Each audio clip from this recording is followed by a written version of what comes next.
All right, guys, we're back with another podcast. Hope you guys are enjoying it. And we're here with Kupper's Critters, all the way from Australia. So you guys get to see some really cool animals from over there. Make sure you stay tuned for this one.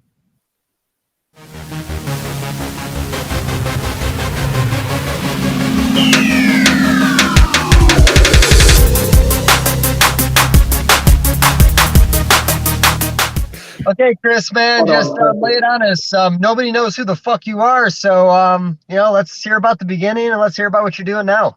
Yeah, of course. Look, I think I've been keeping reptiles since I was about 12. So initially, just the usual stuff that we go through over in Australia, which is your blue tongues, bearded dragons, all that sort of jazz. So I think I got to about 18, lived in my own house, and just done the transition between the blue tongues, the bearded dragons, whatever it is that our licensing requirements could allow us. So I pretty much just bounced between a couple of different species. It wasn't until I was about 23, I think it was, that I decided to focus on one thing, which was the Nefurus geckos.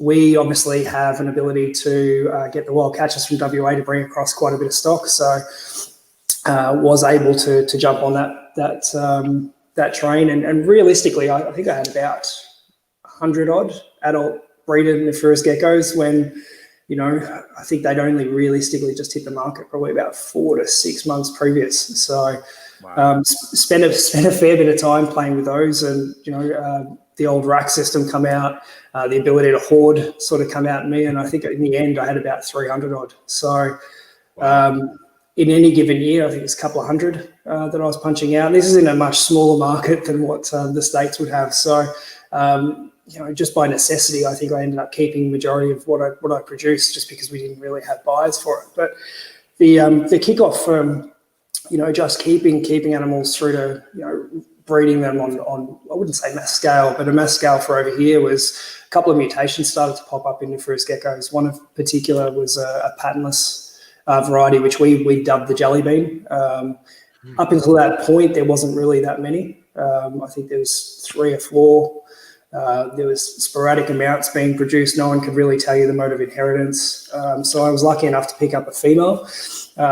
Just to give you an idea of costings, even for us, that was about a $6,000 purchase. And at 23, I don't think I was really that cashed up then, and had to redraw off a loan to actually buy it. And within 6 weeks, it had actually passed away.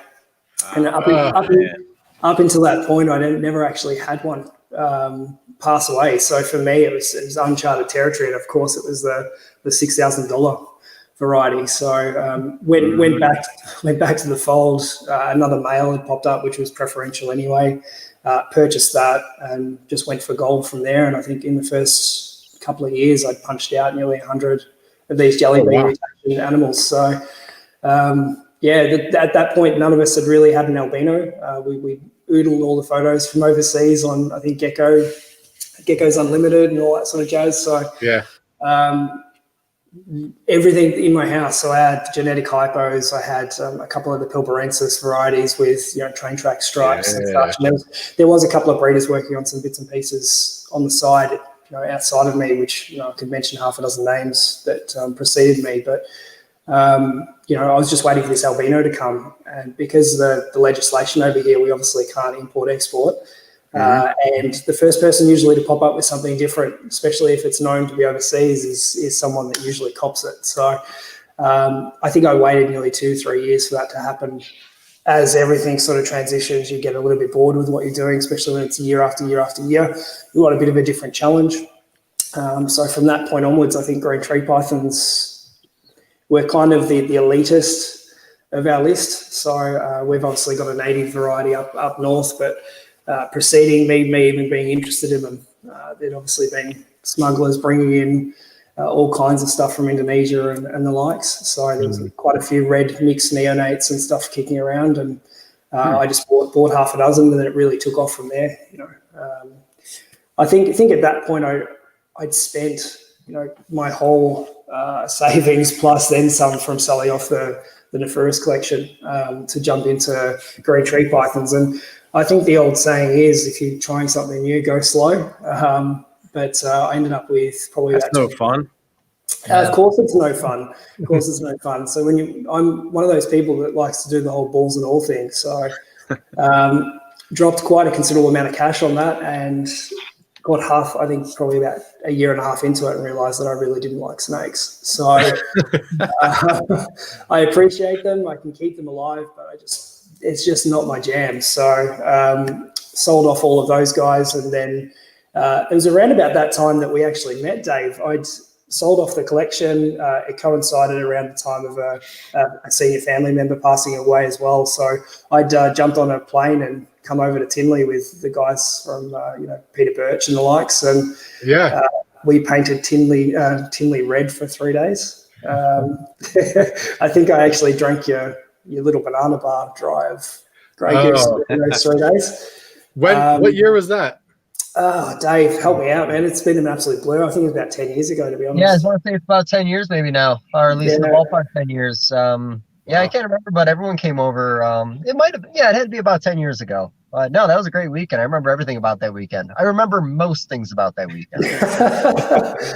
I made some, look, I think it definitely opened my eyes up to what the hobby could be, that's for sure. Our hobby over here is pretty subdued by comparison.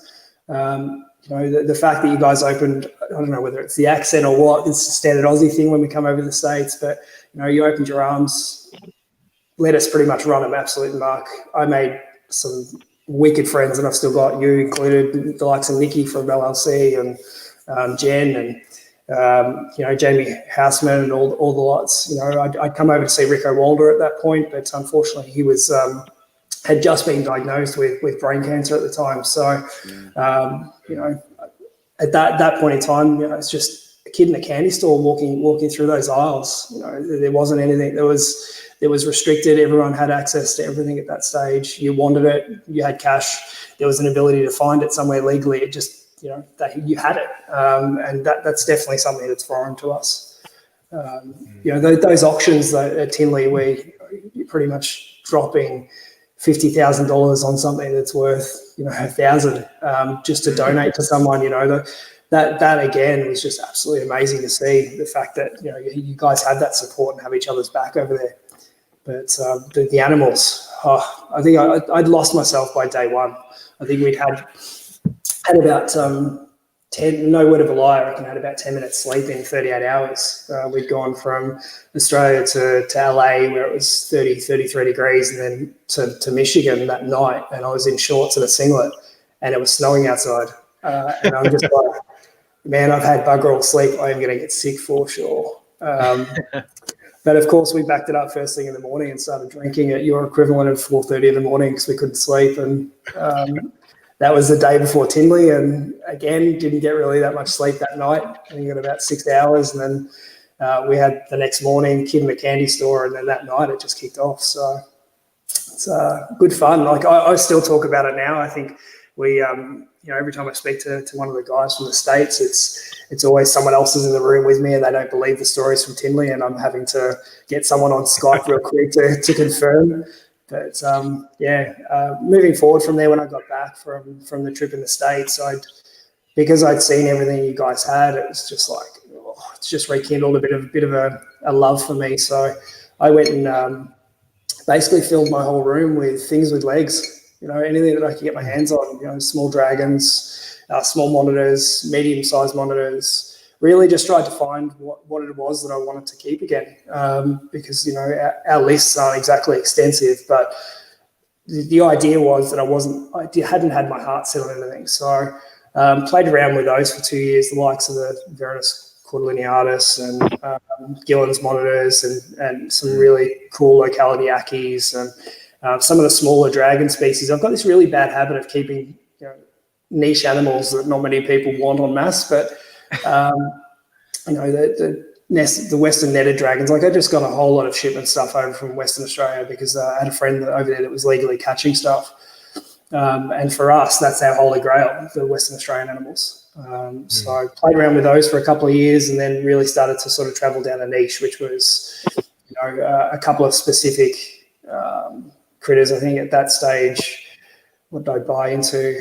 The smaller monitors, I kept those guys for a little while. Past that, I started dabbling in birds quite considerably. I've always had a heart for birds. So all of the weird mutation stuff that popped up in some of the birds, just to, I guess, to recoup some cash, try and get that, because the bird hobby over here is absolutely massive.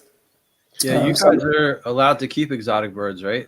Whatever. It's this backwards consideration. It's, we can't have exotic reptiles, but any exotic bird seems to pop up unchallenged. We've had the old Quaker parrot here, which is known to be invasive across the world. We've had that in droves. We've got mutations kicking off left, right, and centre here at the moment.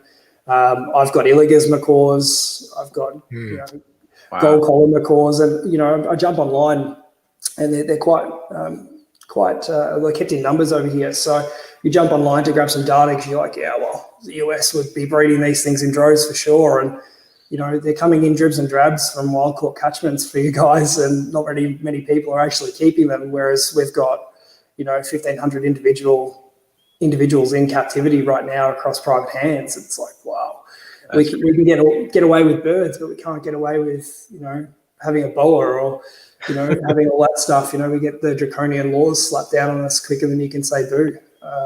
And I think now it's early days. It was a bit of a slap on the wrist, and first offence was like a couple of $100 fine, and you had to go through the whole stress of going to court and all that sort of jazz. But now, they're starting to beef it up as some of the cases come through and set a precedent. So I think the most recent one was about $6,000 fine and a suspended jail sentence for owning a couple of exotics. They pretty much slap you as if you brought them in. Huh. Wow. It's wild. Yeah, how many kookaburras do you keep? Kookaburras, I actually don't keep any because I hear they're annoying. They're not actually. I'm in a relatively rural setting in Victoria, which is the southern region of Australia. So for us, you just have to drive maybe 30, 40 minutes out of the city and kookaburras start to sort of make an appearance. But I've got 6 breeding pairs on the property at the moment, and I've got boxes up for them. So I don't need to breed them, don't need to keep them. They're a licensed bird, and once a year, occasionally I get a baby that's sort of dropped out of, I've only been here for a couple of years, but I think there's been 2 or 3 babies that have dropped out of the nest a bit early because the box has moved or a predator or something has tried to catch them. So give them a couple of mice for a couple of weeks and get them to the point, and now they're hanging around the property. So it's, they're like the old bin chicken around here, to be honest. Yeah. They're pretty much like pigeons. Yeah. Kookaburras are like the pigeons. I love it. They are. That's awesome. It's really funny. I send photos of the 1,500 odd galahs and corellas and cockatoos that land on my front lawn every morning, and anyone in the States absolutely loses their mind. So they're like $10,000 birds over here, and I'm like, well, you want them? Come and get them, man, because they're literally ripping up my lawn, and I'm over it. That's great. Yeah, no, it's funny you were talking about like your experience coming over here and seeing all the animals at Tinley and all that, and we're over here like, God damn it, why can't we get some Australian animals? Like, just literally want everything you have in your backyard, and we can't even touch that stuff. So trust me, we're feeling it too a little bit. We're hurt, but Look, after speaking to a couple of people in Tinley, they're like, tell us about what you keep, and I'm like, well, I've got this, and they're like, whoa, and I'm like, dude, it's like $50 over here, relax, yeah. But yeah, look, it's still quite painful for us. We obviously take for granted what we have, but it's still quite painful when we see the likes of I don't want to drop a name, you can edit it out later, but the likes of red earth, with monitor species that we can't even keep over here but are native here. Australian animal mutations popping up over there that we can't necessarily go, hey, it's got no ecological value or any sustainability value, so why don't you just send it back to us? We can't actually do it. Even geographically across the states in Australia, Victoria, we've got a pretty generous list. I will say that just in case Parks is watching, because I don't want you to clamp it down any further. But, we've got a pretty generous list, but there's some things in there that really don't make sense. As a 18, or not even, as a 16-year-old with my parents' blessing, I can keep a saltwater crocodile in Victoria. Whoa. And all I needed to do was pay an additional fee to have a advanced license. I can keep elapids as an 18-year-old. So the most venomous snakes in the world, I can keep them as an 18-year-old with no experience whatsoever, as long as my parents signed off on it. That's in Victoria. I can keep mammals, which is a luxury that only a couple of states have. So I can have kangaroos. We can walk outside the door right now. There's probably a kangaroo in my yard. That's We awesome. can keep kangaroos. We can keep sugar gliders. All the stuff that you guys probably have in private zoos. We can keep that in Victoria on license as well. But for us in Victoria to, ask for a species that another state may already have, we basically go through submission phases. So every 8 years or every 4 years, I've never really bothered with it because it's just too hard basket. But you basically, if you've got a species that you want brought on our licensing list, you need to put together a full-blown essay-style submission and actually do the legwork to find 100 individual animals in captivity and name who has them, where they are, and how successful they've been in breeding them or something along those lines, and put the submission in for consideration. Not, hey, I've gone and done all this work. I've tracked down keepers who are usually pretty cagey about keeping stuff. I've tracked them down. I've got them to agree to sign off that they've got these animals across every state, and then I've submitted it. Okay, we'll think about it. And that's essentially what we have to go through in Victoria. Now, to give you an idea, our list, the likes of Queensland's got a rule that if you can legally obtain it, generally they put it on. So if you've got someone in some of the other states that has an animal that's not necessarily got a species code in Queensland, you come to them with the evidence that there's someone that's got a license that's got this thing, and they'll make a species code for you. It's the same as New South Wales. The caveat on that is Queensland currently is going through regulation changes at the moment, so I think they're trying to clamp down on that. New South Wales, same situation. You can find it legally. You're allowed to keep it. South Australia is probably the most progressive of every state, and we'll get into the reason why that is a little bit later. But the owner of iPets, which is where I got the enclosures from, he's on a committee. A couple of key keepers are on committees that meet with the parks and regulations regularly, and they've got a really proactive relationship going on that allows them to do that sort of stuff. And they've got a rule as well. If you can legally find it, we'll put it on. And they've also got a rule that if you've only got one reptile, you don't need a license. They've got a whole exempt list, just like Victoria. WA is draconian. They've got a list of maybe 5 or 6 species that they're allowed. I shouldn't say 5 or 6. I think it's about 15 or 20. But they can only keep things that are found in their state. And it's only a very restricted list. They can't keep every single animal that's found in their state. So they can't bring anything over from the East Coast across for biosecurity reasons. It's crazy. Tasmania can only have things that are found in Tasmania from memory, which is only a couple of reptiles because it's so cold. It's a weird place. When we're seeing the likes of, Asia generally is whatever you want to do, you do. You want a giraffe in your front yard, we'll go get it for you.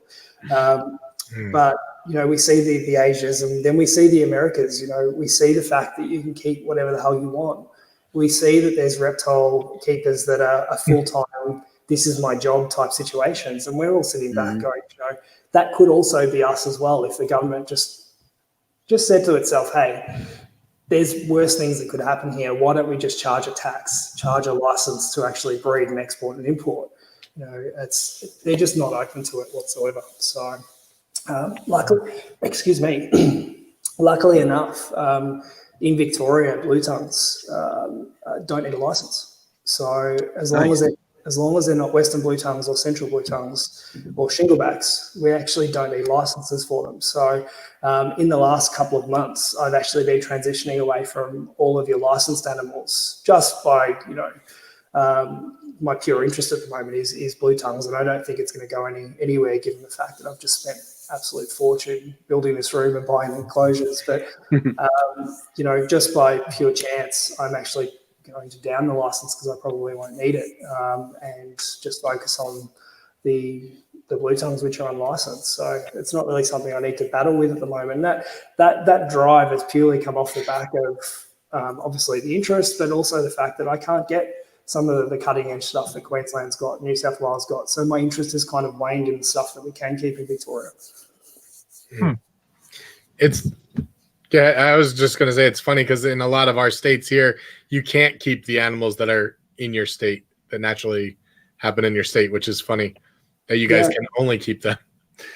So. Well, look, I think the rules, if you look at the keeping list, you can understand some of the bits and pieces that come through. So, I think in Queensland, you can't keep crocodiles at all unless you've got a demonstrator's license, which you're going out to schools and you might have a baby freshie in your hand. You're going, kids, this is a croc.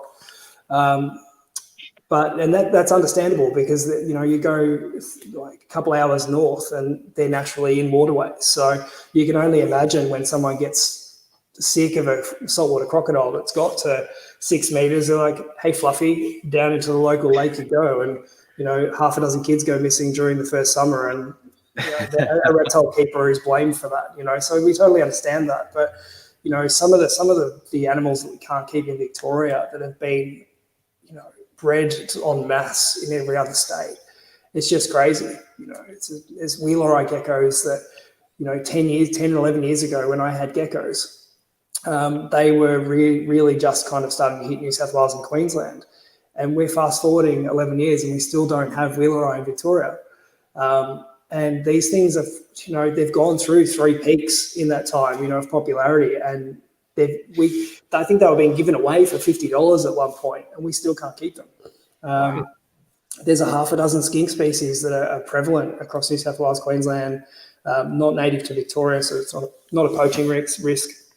We still can't keep them. So, I could understand, like I think I watched your last show with the hognose and the fact that some states don't allow you to sort of catch and keep and go across state lines. So you're starting to see the trickle through of those types of laws, whereas we've been bound by them from day one.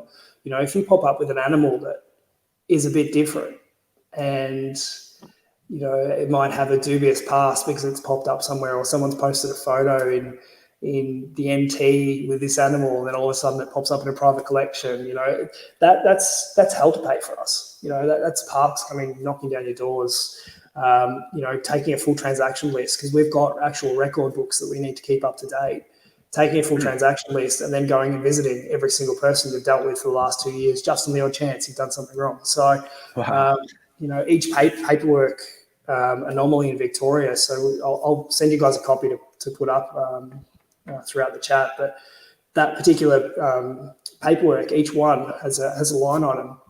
And if, for example, you forget to put a date in, or you you scrub something out because you're a bit messy, or your handwriting's messy, you'll get fined for that.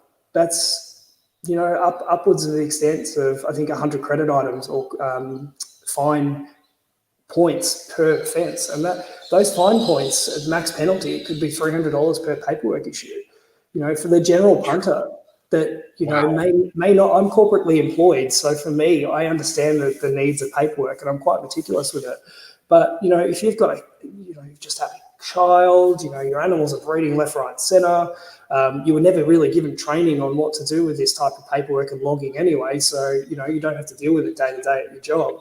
You get a bit busy, they come and knock on your door, they give you a call, they come, and you get absolutely murdered for your record books.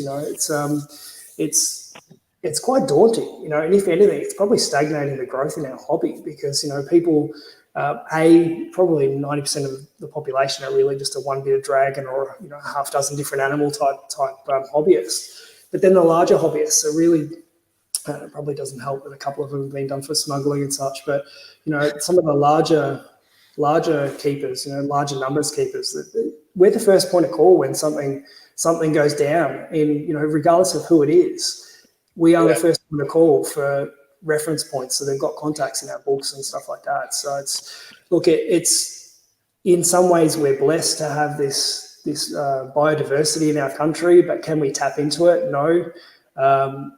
Wow. Do we get absolutely slapped to the 11th of the law every time this happens? Without a doubt. And, the fact that they're still clearing hundreds of thousands of acres, or hectares, I should even say, year after year for development. And, we've just improved an Adani coal mine in Queensland and all that sort of stuff. Me personally, I take personal umbrage to that purely for the fact that some of the animals that are found on that land, I can't keep, yet I live here, I pay taxes. I contribute to society. I'm employed and have been since I'm 19. It really burns me when I can't keep something I've got a passion or a drive to keep. It's not like, I can understand that a couple of people have done the wrong thing, but it's not like we're going to pull or lift every single animal that we come across in the bush and putting it on a truck and sending it overseas.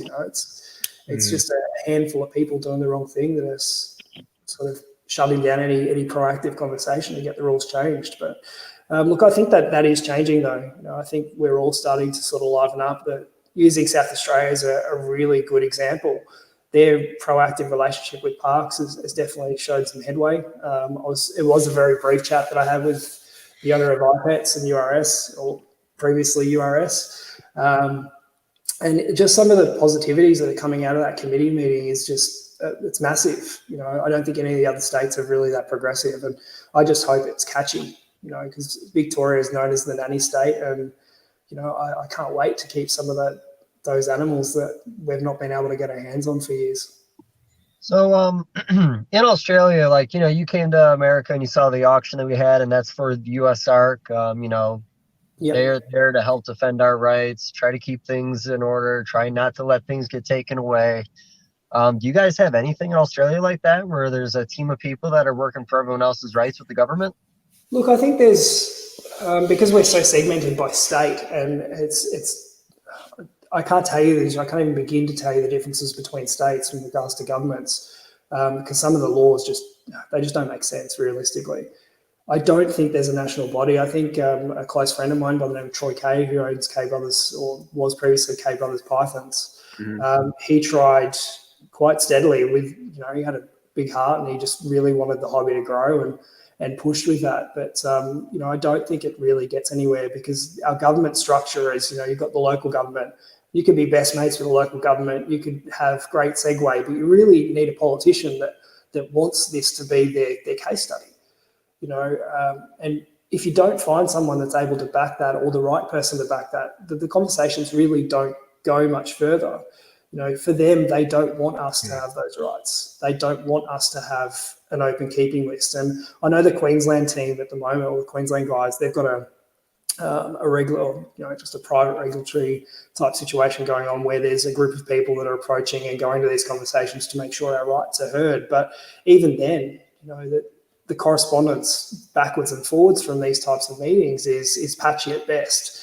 And the recommendations that we're putting forward to challenge some of the stuff that doesn't make sense on their end, I think a lot of that gets lost, or they're just non-contactable for a period of time. And then, by the way, we've hit the date limit, and that's what we've decided on. So, and I think that's been the commonality across all the states. So no, in short, we don't have an AusARC or anything similar to that.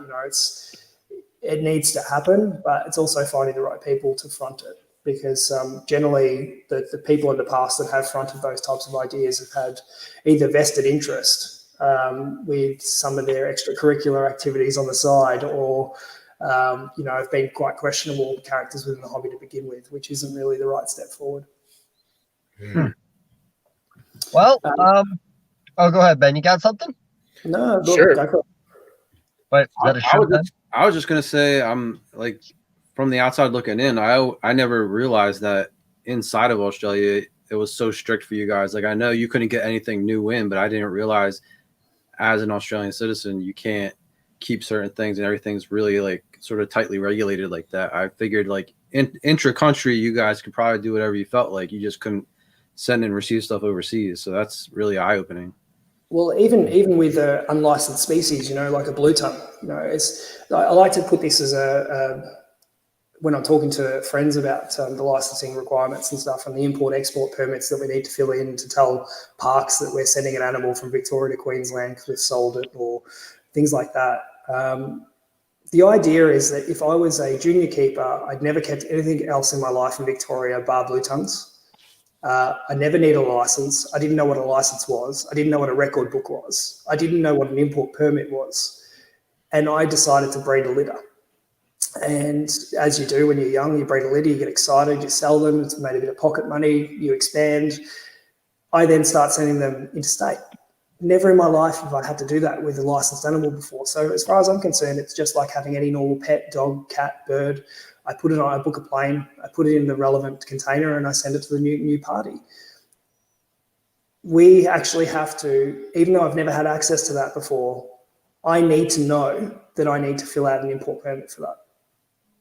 So, these are the types of things that sort of start to pop up. And if I hadn't have sent it with an import permit, though, I would get fined and I would be crucified through the law if for whatever reason they decided to come and inspect, or the person on the other end was a bit of a sketchy character and landed on their radar, and they've got transactions between us. So it is quite regulated here, and all I can say is those I know the Lacey Acts have come through from your end, and there's been a couple of bits and pieces that have been won, a couple of bits and pieces that have been restricted on your end, but all I can say, for every one law we've got about 30, and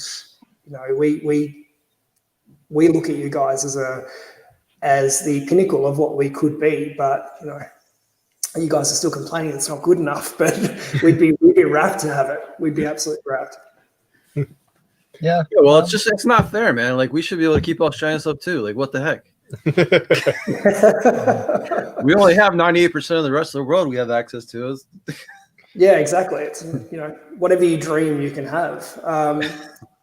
But look, I think with recently we've been sort of trickled down, and I think it's just because we've all been reading. We read the American stuff for genetics, and we follow you guys closely because we all dream one day that we'll have 500 ball pythons in our room. But I'm not a ball python person, just FYI. I should hope not. Look, we all dream about having those animals, but we also know that anything that's Australia at the moment that pops up on your end, you'll get similarly slapped by your authorities. So it's interesting that our level of red tape has now sort of hit your shores as well. Yeah, a bit. Yeah. I just want land mullets. Trust me, if you've ever actually been out to their natural habitat and been nailed by one, trust me, you don't want one. They'll take the tip of your finger off and not even think twice about taking another one. Wow. So this is an old school story out of Australia, and I don't know how true it is, but the original albino carpet python, I heard, of course, this is way back. So and I could be completely wrong. Hopefully you know the story, but I was under the very well. do you want to tell the story? Because I thought it was a fairly interesting one, but I just don't know at the end of the story, did I hear the original animal actually eventually did make its way back into Australia? So I want you to tell me your story, because there seems to be the end story of this seems to be completely different to what's actually happened. So go for it. Like the full story, and again, we don't have to get into a lot of details because I'd rather hear it from your end, because my end's probably just a fib. But I believe I heard it was at one point at a zoo in Australia. I was under the impression it was at a zoo. Then it disappeared. Ended up in the European market. Europeans worked with that for a very long time. And then I heard the end of the story was the actual original animal was returned at one point. Okay, again, so that's albino carpet python? Yes. Okay, so the story behind the albino carpet python is actually this. So we've obviously got a series of snake catchers across Australia. They get call-outs from various different parties. We'd obviously hope that people don't take to them with shovels, but I think 50% of call-outs end up with a shovel through the back of the snake. So these call-out peoples rush to the scene to try and get things sorted. The Blondie, the original carpet python, albino carpet python, was at a caravan park in NT, if my story is correct. A lady called a snake catcher. Snake catcher arrived. Snake catcher then, I don't know the in-betweens of this, but then was approached by a zoo, or left it at a zoo, or NT Wildlife Park or something, got it. They were then approached by Doc Rock, or Southern Cross Reptiles, who's quite renowned back in the day here, was approached to breed that animal and then return animals back to them. So the original had to go back to them plus some progeny.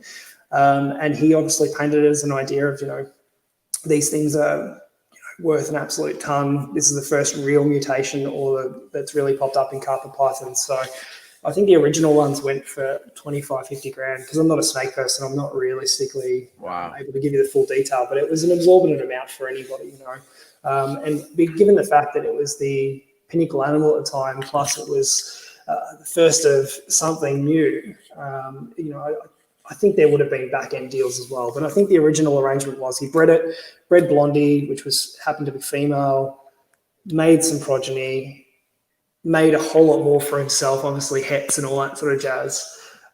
Turned that into a business venture, and then returned, I think, either Blondie or the progeny, I can't remember, back to NT Wildlife Park.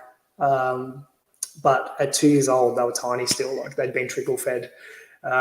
Meanwhile, he's basically made an empire on the albino carpets. But look, I don't think they actually went to Europe and back. Did they make their way to Europe? It wouldn't surprise me, given the happenings of the last probably 4 to 5 years with a couple of smuggling cases that have popped up. But yeah, look, I don't think they went to Europe and then made their way back. That's for sure. I think it was the other way around. They had gotten to a $500 or $1,000 bottom out price here, and smugglers seen an opportunity to send them across the world for stupid amounts of money and bring negative attention back to us. So, in the United States, the animal that really set off breeding was the albino Burmese. And actually, just before I came on here, I saw Bob Clark make a post saying that 34 years ago to the day is when they hatched out the first one in captivity here. Was the albino carpet kind of that initial animal in Australia that kind of opened up everyone's eyes to possibly breeding reptiles and mutations, or was there something else? Look, realistically, I think it was that, because before that, it was, we had even during this, it was purists. It's like, okay, it's pure Darwin. It can only be put to a Darwin, and that mentality really continued for a good 10 years post that. We didn't have JAGs. We didn't have any of the stuff that was being worked on overseas. And, I think green tree pythons was the only thing that really got, I wouldn't say abused, but the idea that we could keep them became a manipulation of the licensing system, and that's when all the Indonesian stuff started coming through. But at that point, I think, yeah, definitely, I think the albino carpet was the catalyst for the morph market to kick off, because we'd had probably a lot of other genes sitting there that no one really understood that that's what they had. Fast forward 10 years, and all of a sudden we've got naturally occurring stuff like the xanthics being worked on, the likes of the K brothers and all of the carpet breeders. Doc Rock at that point had bought there'd been JAGs in the market at some point, and he actually started marketing them as what we call RPMs. So I think there's various other chats that have been had in probably the last couple of weeks about that as we start to boot up some of these online chats and stuff. But the JAGs really hit, and then JAGs sort of worked their way through a hypo, and then we'd identified that we'd had a hypo or a caramel. Then we had xanthics, and then it really just boomed from there. And in the meantime, I think the likes of the albino blue tongues had sort of started to pop up as well. A place by the name of Snake Ranch seemed to have obviously been called out to an animal that had popped up. And they bred them. Melanistics had started to sort of make an appearance around that time as well. And they're the sort of catalyst that really kicked us in the direction of starting mutations. And fast forward 15, 20 years, and we've made a considerable amount of progress across various different animals. I think a lot of the animals that don't have mutations attached to them have dropped in value. I think they'll do their cycles, but realistically, if there's no mutation value, or it's not a particular wild type that's unique or a particular color point, it's not really holding its value at the moment. But yeah, it's an interesting one. I know that black-headed pythons or womas, the albino versions of those, there's photos surfacing. They look dated. They look very dated. It could have been 20 or 30 years ago, the old Polaroid or something similar with a bit of a date timestamp on the bottom of them. Those photos have been around for quite a long time. And the fact that we still don't have anyone coming to the table with those types of animals in their hand going, hey, I'm working on these, yet there's albino black-headed pythons in Europe, it's quite strange to me. It's a foreign concept. If you've got it and it's been legally or it's popped up from your line breeding, I'd be surprised, given the modern age, that people aren't out there promoting they've got it. Yeah, you're right. I mean, I think for the first time in a very long time, we saw the albino blackheads pop up in Europe this year. And like you said, 15, 20 years ago, there was pictures of them, and they just kind of, everyone stopped talking about it. Now we have them again. But, I do always find it funny when something from Australia mutation-wise pops up somewhere else. It's like, like you said, what are the chances? Yeah. But the K Brothers, that was an awesome company. I believe they're not doing blackhead pythons, or they're not even a company anymore. No. So he's basically, well, like, I don't know which way it come around, but it's just like every sort of reptile event, you sort of gravitate towards the people that are your people. And Troy and his brother Denver back in the day were very much open about me sort of spilling the beans about my geckos and all that sort of stuff from the magazine, because they own Scales and Tails as well. And then the subsequent expos sort of kicked off from there. So Troy was doing the carpet python mutations and spent a good decade of his life dedicated to that. Unfortunately, Troy's also very, very sick. So he's got renal failure.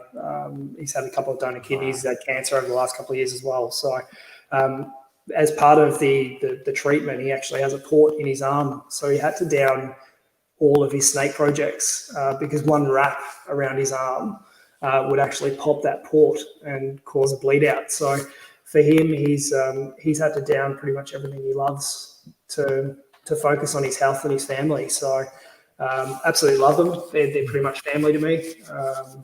But yeah, his brain, for what I think he calls himself a Queensland redneck, his brain for mutations and colours and just identifying something weird in a snake that's popped up and seeing potential in it and then actually reproducing it or doing something with it is out of this world. Like if you sit there and talk to him, he's just wealth of knowledge. You could show him one thing and he'd be like, "Yep, if I get that and I whack it with this in 5 generations, I'll have something different." So, but no, he doesn't do any of the snakes anymore. A lot of the black-headed projects were Denver's.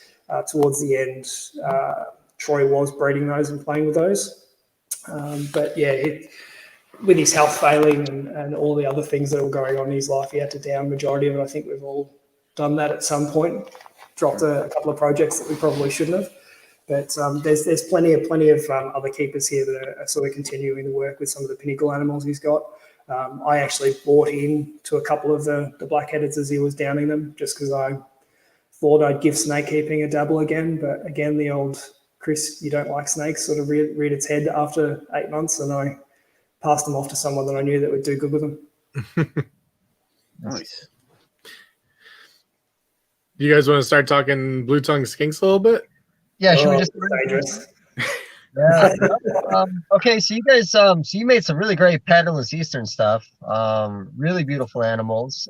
You recently just got some new animals in from Joe too, from the what was it, white T positive albinos? Yeah, so I've got a fair bit here. I actually didn't make those single factor patternless stuff. So a couple of years back, I jumped into these thinking I was just going to get a couple of pets. I hadn't had animals for about 6 years. I'd had a couple of the macaws that were sitting here that were taking up my time and keeping me happy. So I jumped into a couple of pets, and given the fact that Joe and I had history in the past, we kind of, while I was doing geckos, he was starting off with the blueies and really making a name for himself. I went to obviously Joe, because you don't go to anybody else, and I said, "Joe, I need a couple of weird things. Can you shoot me down something? I don't really want to breed." He kind of chuckled at me and said, "Yeah, like shit, you're not going to breed, but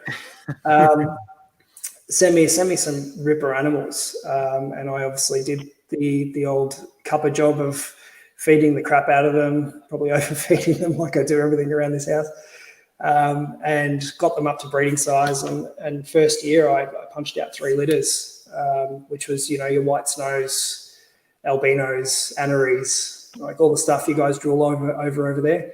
Yeah. And at that stage as well, I just moved house. So just moved into this place, didn't have the room set up, didn't have insulation. It was on the tail end of winter. So they really got a very mild transition into spring and summer. So I did really well that year. But then the following year was the first year here with a full winter. And because I had not been here in a full winter, I wasn't completely across what I needed to do to keep the room warm, and I basically just stuffed up their cycling. So this year, I actually, after coming off the back of a 40 baby year, I bred a single baby. Nice. Which is, in hindsight, I look at the positives, because the kid has kind of just hit 12 to 14 months at the time, and he's wanting dad more, and Plus my job, I'm probably about 2 hours away from where I actually work. So traveling in and out, man. plus all the other stuff that comes with life and keeping a zoo, plus the other half and all that sort of jazz. It was just, look, in hindsight, it's probably the best thing that could have happened last year. But from a reptile keeper's perspective, I've cursed the reptile gods for the last 12 months and wanted to throw every skink outside to live its life outside. But so yeah, look, I actually bred one animal this year. I'll put my hand up and admit that. All of the stuff that I've got this year has just been buy-in. So those single factor patternless, I think that's our first real co-dominant trait that's popped up in blue tongues over here. So yeah, I bought a couple of those with the hope of doing something for next year or this coming year. And T Plus has been, ripper for Joe. Joe's been absolutely pummeling that project for the last 4 to 5 years. So I thought, you know what, I'm not just going to get a T Plus. I'll get a T Plus White Northern, just the next step. There you go. That's been an absolute ripper animal. He's turned into the favorite animal of the lot. I've also got in this year a snow that's 100% het White Northern. So it's already an anery albino. It's 100% het White Northern, and it's also 66% melanistic. So that's going to be an absolutely powerhouse animal moving forward. I always like to make things difficult for myself, but so far I've kind of hit the odds with everything that Joe sent down. So I have to hug that guy next time I see him because he's been absolutely brilliant to me over the last couple of years. But yeah, look, I can get some animals out. I've pretty much got all the stuff from last year as well. I've got some bits and pieces there. Some of the Kimberley mixed albinos, because a lot of the mutations here have been mixed. So we've got northerns and easterns. So the original eastern stock has been known for being quite hard to work with. Hit and miss with animals, a little bit flimsy. So Joe along the lines had actually crossed them into a Kimberley albino or Kimberley northern strain. So that has just absolutely done wonders for those. And I think that stage when Joe had done the old eastern northern cross with some of the mutations that were popping up is really when all the mutation breeding started to kick off. If he hadn't have done that, we'd still be, really limited success with what we do. And I can't speak highly enough if you can't tell him, Joe, with some of the bits and pieces he's done. But all I can say is that, his next push of the envelope is going to be, 10 times better than what we've already got. So I just hope he just keeps working with what he's doing. So I've got new stuff to play with. But I'll go grab some animals. Yeah. Hey, Oh, he's gone. I think maybe he has a fan he turned on. I was going to ask about that. It sounded like a Zamboni in the background, maybe, but I don't think they have hockey there, so probably not the case. Maybe it started raining. It kind of sounded like torrential downpour. Yeah, we can ask him about that. There's something going on over there. Yeah, I'm really interested in his setup too. Yeah. Cool. Are we going to cut this part out? We can. We don't have to. Did he walk off on the one side and come back on the other side? Buildings are usually 360, so he probably went that way. Yeah, we'll have to rewatch that. I'm a little confused. We live in a 3D world.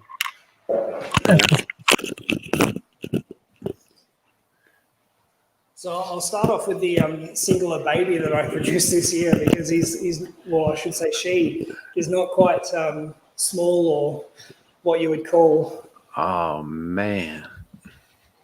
Yeah. I am going to. I would love to have a season where I just had that one baby.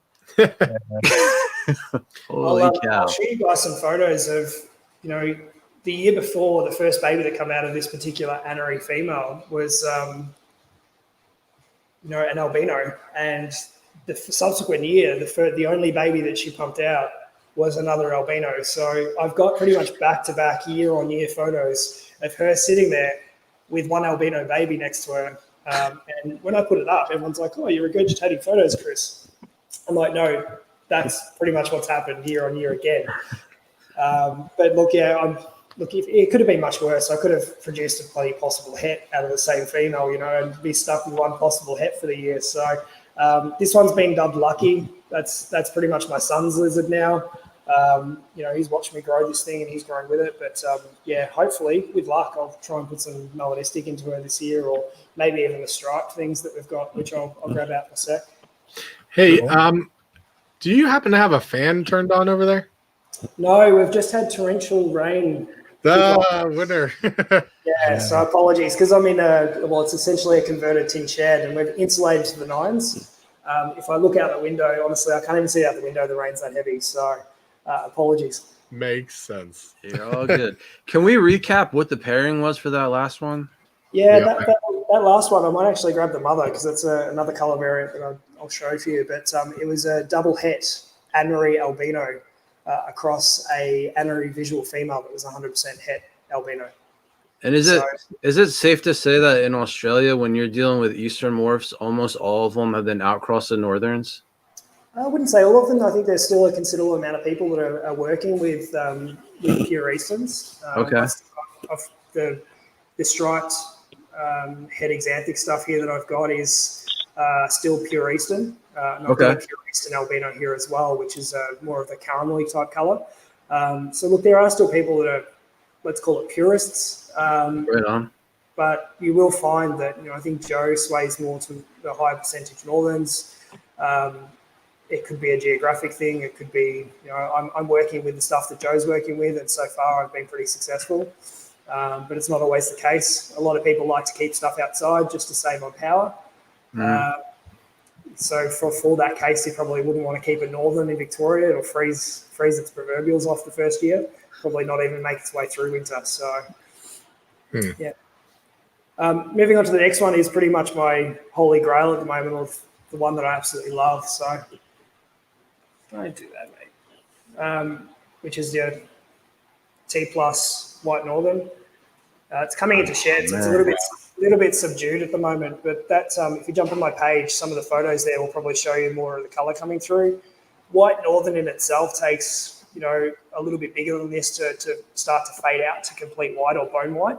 So I'm really hoping that these bars don't leave, because if this was a White Northern, it would sort of be that grubby grey colour, and then as it sheds out, it would turn more of the white colour. So this fella here, with luck, I should be able to get up to breeding size over the next month. He's absolutely powering food, and hopefully we can use him next year for a couple of projects. What do you feed them? For me, I actually make up human grade food. So I'll do maybe a 50-50 mix between beef pet mints or chicken pet mints, calcium powder, multivitamins, and then I'll use a vegetable mix, like a frozen vegetable mix mulched up. And I'll make big batches of that. So I might whack some eggs in there one time that I make it, or I might whack some turkey mince, or I just try and mix it up as much as possible. But the foundation is realistically a meat product with some vegetable matter, and I just dose the crap out of it with the likes of calciums and multivitamins to make sure that anything that I'm missing, just purely, I'm one of those, I like to call myself a lazy keeper. I make sure I've got UV. I make sure that I'm taking out all of the single centile things that could go wrong if I've just got them in a rack, or if I'm just feeding them one item, you've obviously got to make sure your supplementation is better. I just make sure that there's minimal room for error, which is making sure that the food is on point, making sure the lighting's on point, making sure the heating schedule is on point, and not leaving anything to, error. If I'm away for 3 days with work, the other half, all she needs to come in here is make sure everything's alive. And I'm kind of known for going overboard with setups because I'm a little less hands-on than what I used to be. But I just much rather it that way. So the food is well and truly over-engineered, I'd say. And how often are you feeding them? Once a week?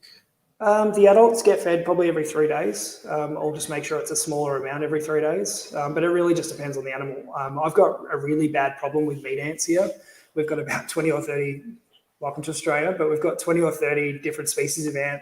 I wouldn't even say species, but we've got what seems like 20 or 30 different types of ants here. So the bigger ones get in through the cracks in anywhere, and they chase down the meat. And I've had some keepers complain that they've had, ants wipe out a whole pit of animals before. So I think the first time I seen ants on a plate of food, I've just started hand feeding them, which is just much easier. So I'll put the animal in front of me. I might weigh it during that time, maybe once a week, just to see what's going on. I'm a stickler for reptile, for the note keeping and such. I'll throw some food in front of it. If it wants to eat, it eats. The males probably get fed a little bit less just to try and keep them lean. But the idea is smaller amounts every 3 days during the warmer months. And then as we're coming out of breeding, or as we're coming out of cooling, depending on how much weight they've lost, I'll probably feed them larger amounts every 3 days, or depending on the animal, once a week, if I'm trying to get some weight off them. And I hate to keep nailing you with like these sort of beginner keeper questions, but I'm curious how you guys do stuff over there. Do you, when you're making that homemade food for them, are you like freezing it and thawing it out, or are you doing it fresh every time? No, I'm definitely freezing it. So I'll do big batches of up to 5 kilos at one hit. So I think, don't ask me to do a pounds comparison. Okay. We only deal with kilos and cocaine, so Yeah, okay. Think of it as a brick of cocaine. No, look, I do about 5 kilos in one hit. So the reason I do that is, I'm corporately employed. I'm pretty time poor as it is. So when I do have 40 minutes to myself to make this food, I don't want to have to do this every single week. So I just freeze it into 600 gram batches, which is enough to get me through to use it over 2 feeding periods in a fridge. And just defrost it the night before I need it. Nice. Don't throw these guys occasional bits of fruit like apples and stuff to crunch on as well. Okay. Really, one quick thing. So, you're talking about your setup, UV, heat bulbs, all that good stuff. And then, of course, there's other people that just do rack systems, which has been very common in the United States. But there are more people incorporating lighting in these guys. In your opinion, based on talking to other breeders, do you feel the people going above and beyond with the UV and heat bulbs over the rack systems are any more successful, or does this species seem to do as well in either condition? I think after speaking to quite a few people, I think that the success has realistically been geographic. If you speak to Joe, some of the northern mixed stuff or the mutation breeding, anyone in the southern states hasn't really done that well. But it's like anything. You've got to understand your animals. If you've got an animal in your care that absolutely thrives in a rack, it's not showing any MBD signs, it's not flimsy, it's healthy, then by all means, all power to you, keep it in a rack. But, I think a lot of the rack keepers also still put their animals outside for some sun occasionally. Their diets are on point. They're in there looking at their animals week in, week out and know exactly what's wrong before the animals even sneezed, So what a lot of people fall into the trap of doing is throwing things in a rack, treating them like a snake and feeding them once a week, and then wondering why they've got a kink, wondering why they've got they're sneezing or they've got RI. It's because these aren't snakes, guys. You've still got to check in on the animal. You've still got to understand what you're looking at. You've got to understand that not every single animal is going to do well in a rack. And if that's the case, then you need to set up enclosures.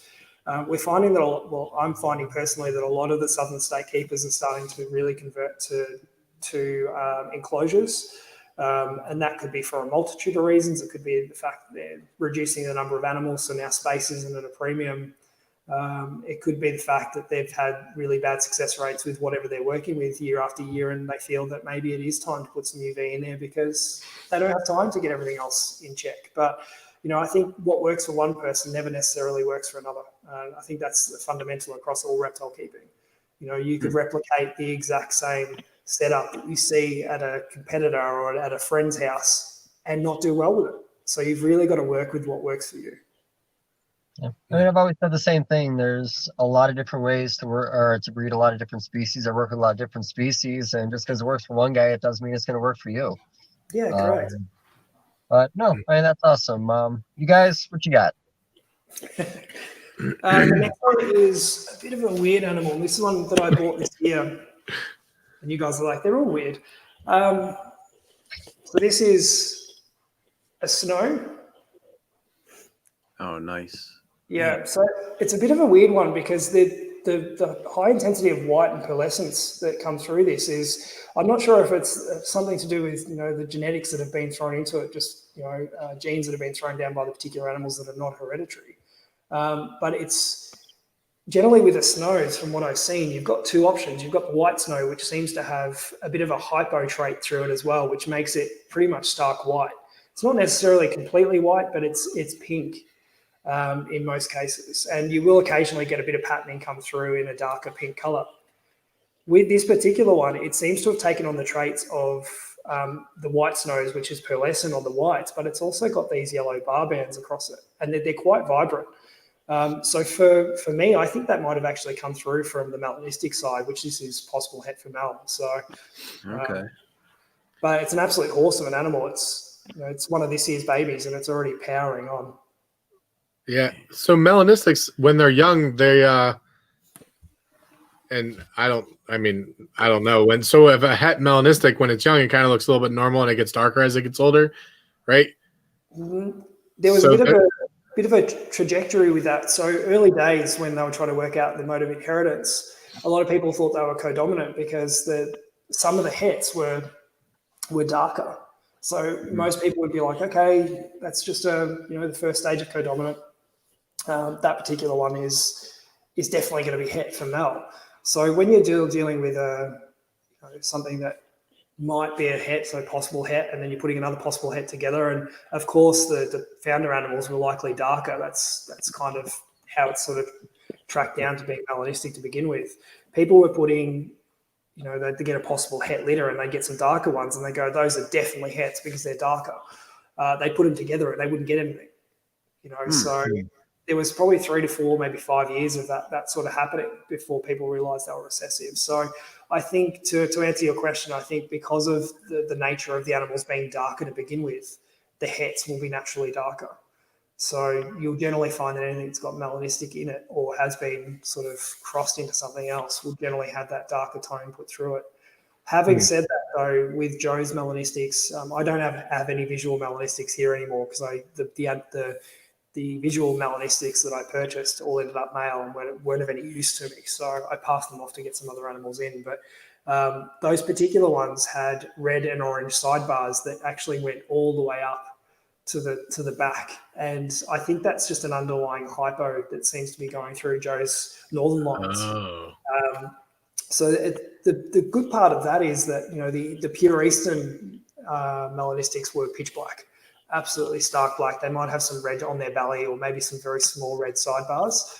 There's a bit of variation there, but I think now that they've sort of been moved into the northern space, they're starting to become a bit lighter. That underlying hypo, because there's been a multitude of things mixed into them, has given us another colour palette to look at. So I think there's some photos of some of those animals that I had on my page, and they're definitely not your stock standard eastern melanistics. They're just... I actually cried when I had to sell those things because they were no use to me, just purely because there was just, bright orange flecks and reds and some yellows sort of popping through as scale highlights.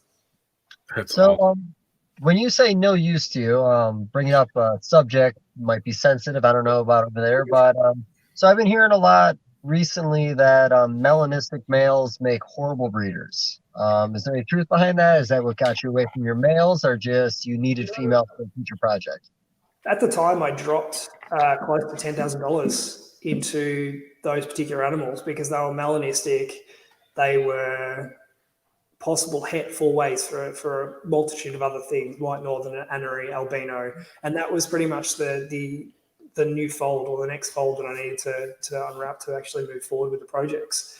Now, I think I bought in four animals that were of similar genetics, and all 4 turned out to be male.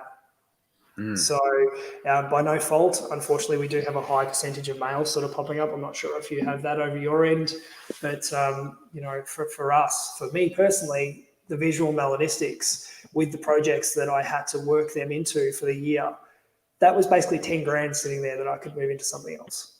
And I'd spent a considerable amount of time raising these things over 6 to 7 months to prepare them for moving forward. And I thought to myself, you know what, we'll keep one male and we'll move forward from there. But then with the next stuff that come out the following season from Joe, it just made sense to move those animals on and put that money back into, what I've just showed you. Plus a couple of the other bits and pieces that were sort of coming out, because realistically, can I make those again? Yes, I can. Can I get that 10 grand back when those start to decline in price? probably not. So it's more of a financial decision, I guess, over the heart, which occasionally you've got to make when you're sort of 50-50 on sort of a project run and, keeping them because you love them. So you did a really good job of dancing around that because you didn't answer. So You didn't answer the you didn't answer the question. Professional presenter at work, so we have a melanistic Eastern that's a straight Eastern, and when we first got it, we bought a male. The guy that we bought it from said it's a male for sure. We get it.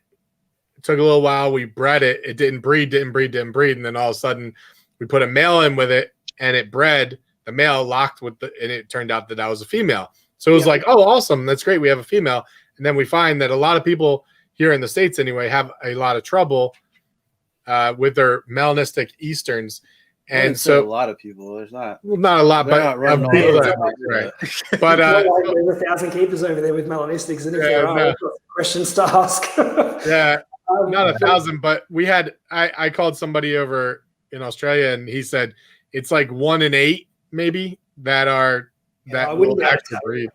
I haven't really had that much to do with melanistics. So when I first jumped on, I'd obviously just checked what Joe had when I first bought into these things. So for me, I just wanted some animals that were trouble-free. I think Joe deep down knew that I was going to breed with these at some point. So he put some of the best stuff that he had together for me and shipped it down. And, melanistic was never really on my list. I might have got one just as a pet in the future, but I also have a very close friend down in Victoria that has them. And I've kept a couple, and just by way of sexing or, project odds, I've not kept the 4 animals that I bought in melanistic. So, but you are right. There have been people that have said in the old school position, maybe 5-6 years ago, that some of those melanistic males were a little bit tragic. But, I think that comes down to pure Eastern stuff. A lot of people, you bring up pure Eastern, they're like, oh, damn it, pure Eastern, that's going to be a bit longer to grow up, and it's going to be a bit more of a pain in the ass. But, I also see similar things with people with the melanistic males and actually doing well. I think it really comes down to making sure the animal is heated up. The animal is basically in tune with what you're trying to do. So they've been cycled correctly. The male shed its plugs, it's done its thing. And it needs to be of age. I don't think you can rush. And this is what a lot of people don't realize, is just because one animal will breed at 7 or 8 months, from a male perspective, doesn't necessarily mean every single male is going to pop out and breed at 7 or 8 months. You've just spent the last 7 or 8 months pummeling it with food. It may not be developmentally ready. So, the only thing I'll say is maybe heat. Maybe heat them up to 40 degrees or something. Give them a 42 to 45 degree, and you guys can do the conversion there from Celsius to Fahrenheit. But give them a really decent hotspot. Get them revved up. Give them another male to just really get themselves pumped up about it, and just throw it in with the female. And if the female's ready and the male is revved up like that, then it will do the job. I've got an anery female here. I've what you're saying. I'm like, can you expand on 5 different things that you just said? There's you're just saying things that you're like, oh yeah, well this is what you do. And over here we're like, what we run into is when we talk to people from Australia, they kind of the stuff that's normal for you guys is we didn't even hear it yet. You know what I mean? So it kind of gets glossed over. So I'm not really an expert, guys. I'm probably 3rd year into keeping blue tongues, and they're definitely not some of the highest tech stuff that I've ever had to keep. But there's still things that I learn every single season, and I'm still calling Joe, and I'm still calling the friends and going, hey, what have I done wrong? But the whole situation with a male is, for me personally, our reptile keepers, us, we've got this bad habit of getting things up to size quickly and expecting them to do everything that a 5-year-old animal will do. So, yes, I was kissed on the proverbial in the first year. My male was 300 grams and he was an absolute Trojan. I could put a piece of rope in there and he tried to mate it. But, that's not the norm. And we just need to start accepting things that are outside of norm. But realistically, I think if you've got a male that might not be performing, if you've got the opportunity to have another male in the area that is performing, get your animals really, really hot. Get them to a point that they would generally be at if it was like 25 to 26 degree day outside and they've been sitting on a rock that's, you touch it with your hand in the middle of the day and it's actually quite warm. Those guys during this period of time when they're coming out of cooling in the wild, they'd be, getting themselves revved up. They would be sunning themselves for a considerable amount of time and then they'd be going on an adventure to find a female, Can I ask just a couple of these questions? And Dave's laughing at me.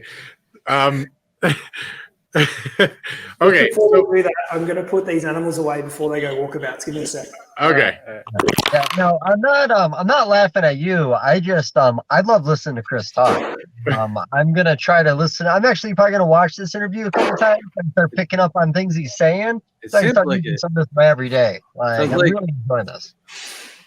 Almost everything he just said there is the opposite of what I hear people talking about doing over here to get success with Easterns.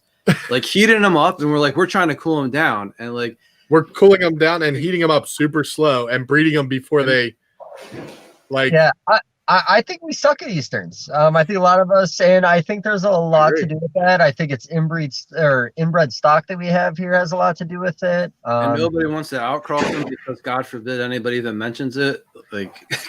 Yeah. We're not outcrossing it at the moment, just in case it stays on the cut. Yeah, nothing's getting out. No, we wouldn't because it'd be financial suicide over here. But right. So, can I ask one quick question? So when you talk about heating up, some species that we work with, if you get your males too hot, it actually cooks their sperm. Is that not something you've seen happen with blue tongues if you get them too hot?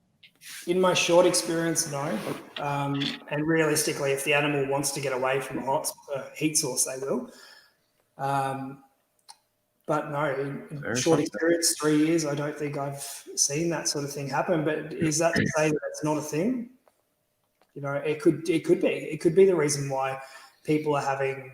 It could be the reason why I had crappy success last year. You know what I mean? It's for me personally. I feel like I couldn't get my room hot enough during the window when the females come out, and the males weren't getting hot enough because the ambients weren't hot enough, and I just didn't get the males over the females in time because they were tracking 2 weeks behind the females. So I don't think, and again, someone more experienced might be able to fill that gap, but for me, I don't think getting an animal up to its operating temperature or to a point where it's just over its operating temperature and absolutely tuned in on everything it needs to do, I don't think that's going to be something that's going to stop something from breeding.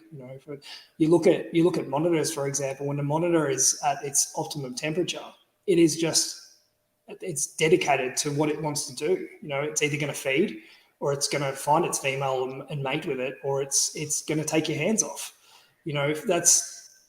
That's at peak temperature. But if you scale it down to half its operating temperature, they seem to be a little bit more considerate. They seem to be a little bit more calculated. But in actual fact, they're just not at the temperature that they need to be absolutely gun focused on what they need to do. So, for me personally, heating a blue tongue up to its optimum temperature as if it just finished basking and introducing it to a female when it's been nice. Can you define optimum temperature, please? Because we're just saying a word here. It depends on who you speak to. For me personally, my hotspots behind me are set at around the 38 to 40 mark. Okay. Do the animals use it? Yes, they do. Do I come out every morning and they're basking for a very short period of time? By all means. And look, I'm one of those people that likes to give them something that's a little bit hotter. Some people keep them at 33, 34, 35 on the hotspot, but I always give them that elevated hotspot at around 40, 42, just so they've got the option to use it if they want to. So the conversion on that, just to let people know, so for 38 is about 100 degrees Fahrenheit, which is much hotter than even at 38. So you're saying 42. Okay. Sounds like a plan. Seems like it's 107 degrees is what we're coming up with. 107, 110. Yeah. When you're cooling down your Easterns, how low are you getting them, and for how long? And this again is a hot topic for debate, and this could have been a failing of mine last year as well. For me personally, I've always been even with the geckos, I would literally walk into the room and I'd switch the power off and I'd come back and visit them in 16 weeks. If that, my ambient temperature in the room would basically be, their lowest operating, which might have been 12 to 13, maybe 14 degrees, and it would fluctuate depending on the house heating. Crap. Now, with these guys, just remember, northerns, you probably wouldn't get away with that. For easterns, I've got easterns out in my garden, which are wild ones. It got down to -6, for us. That's basically snow weather. It got down to -6, and these guys would have been in a log somewhere just chilling. So if you've got pure easterns, I think that, getting them down to, in an insulated box outside, if you keep them in a pit, getting them down to single-digit temperatures probably isn't unheard of, but for a northern, doing that's death sentence, for a right. You might get 1s and 2s sort of make their way through that sort of hibernation period, but the general consensus is that you'd kill things. So this like in the mid to high 30s, right? Yeah. Is that the conversion? Yeah, roughly. You guys, the Americans, conversions better than I do. Yeah, that's when it starts snowing around that temperature. So yeah, he's probably spot on. Yeah. Look, and again, it comes down to what works for some people, doesn't work for others. I've got a friend that's 45 minutes away from me, west, and they've got fairly similar weather patterns than we do. And he keeps a lot of northern species outside. He's got an insulated box. It's buried into the ground a little bit, some straw in there. And he's got animals that I would suspect probably shouldn't be outside, and they're outside during the winter. The general rule for him is that if it thrives in its first winter outside. So by thriving, he'll check it every month just to make sure it's not wheezing. If he gets a severe weather system, he'll go check the animals just to make sure that he's not doing the wrong thing there. But if it gets through the first winter without any issues, where he doesn't have to intervene and bring it back inside, it's generally okay for the following and subsequent winters.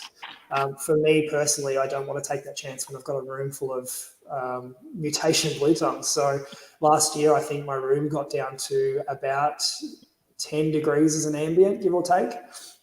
And I think I might have had one or two nights where it may have dropped below that. Now, what I do is, off the tail end of that, is I'll give them 2 to 3 hours of heat in the morning, so they can get up to whatever temperature they want post that. But last year, was I really seeing them come out of their hide to come and bask or anything similar? Not really. They might pick a position they're comfortable with, sit in there, and off they go. But again, this year I'm going to try something different. This year I'm going to keep the room at probably 18 degrees and give them a more gentle transition into that, because of my geography. I can't get away with what I used to get away with, which is just walking in and switching the room off. Here, if I did that, I'd probably come into a room full of dead skinks.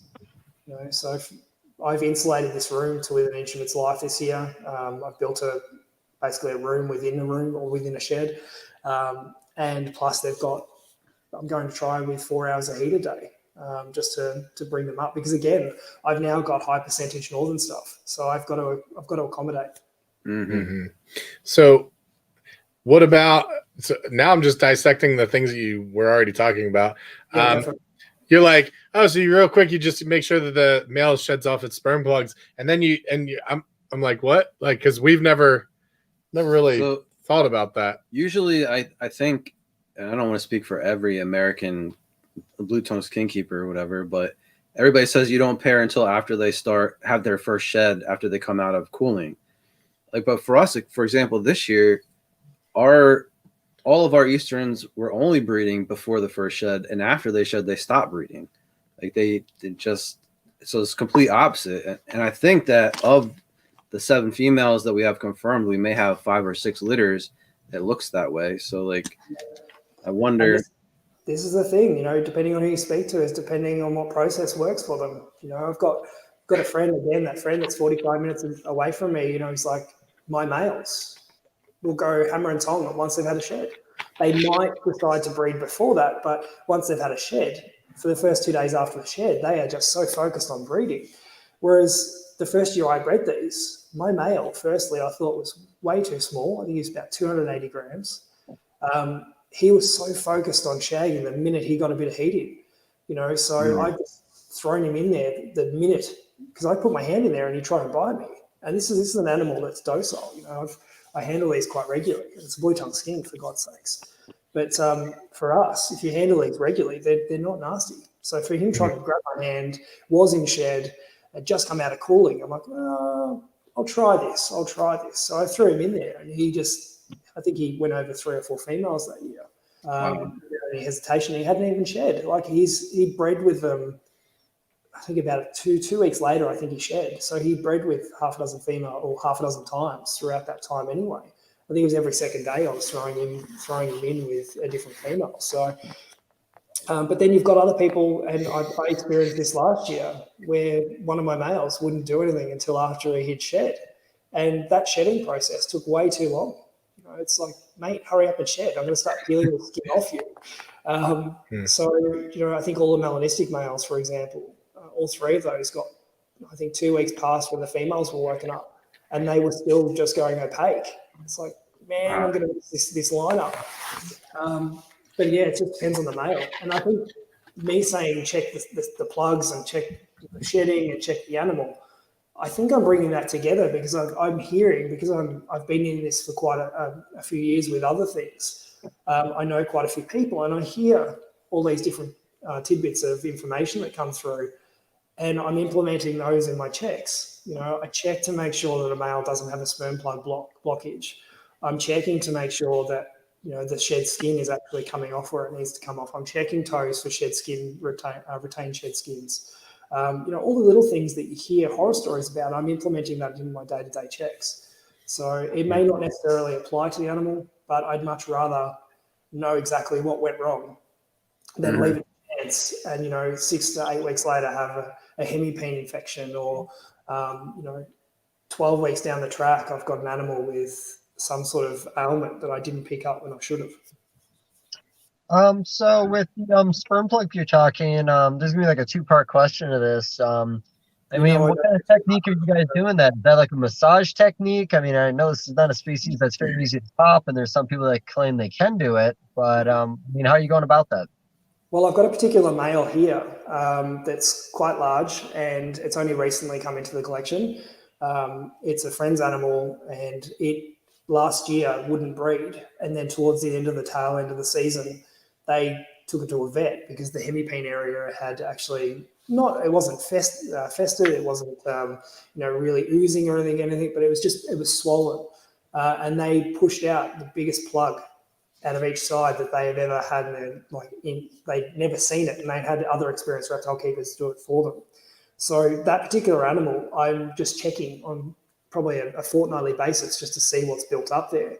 And what I do is, you know, bending back the tail and popping is not necessarily the best way to do it because you end up damaging the animal. But what I do is, once the animal's secure, I'll usually just put a bit of pressure on the underneath of the tail, just in the center of where the 2 hemipenes sort of meet, and I'll put the index finger on the outer edge of the tail and I'll squeeze in. And generally that motion, you do it gently, of course, you're not just manhandling it, but will generally extrude whatever is in the hemipene. So I didn't mean to interrupt. So if I ask you to go get that male right now and do it, do you think you could actually get a little plug out of it?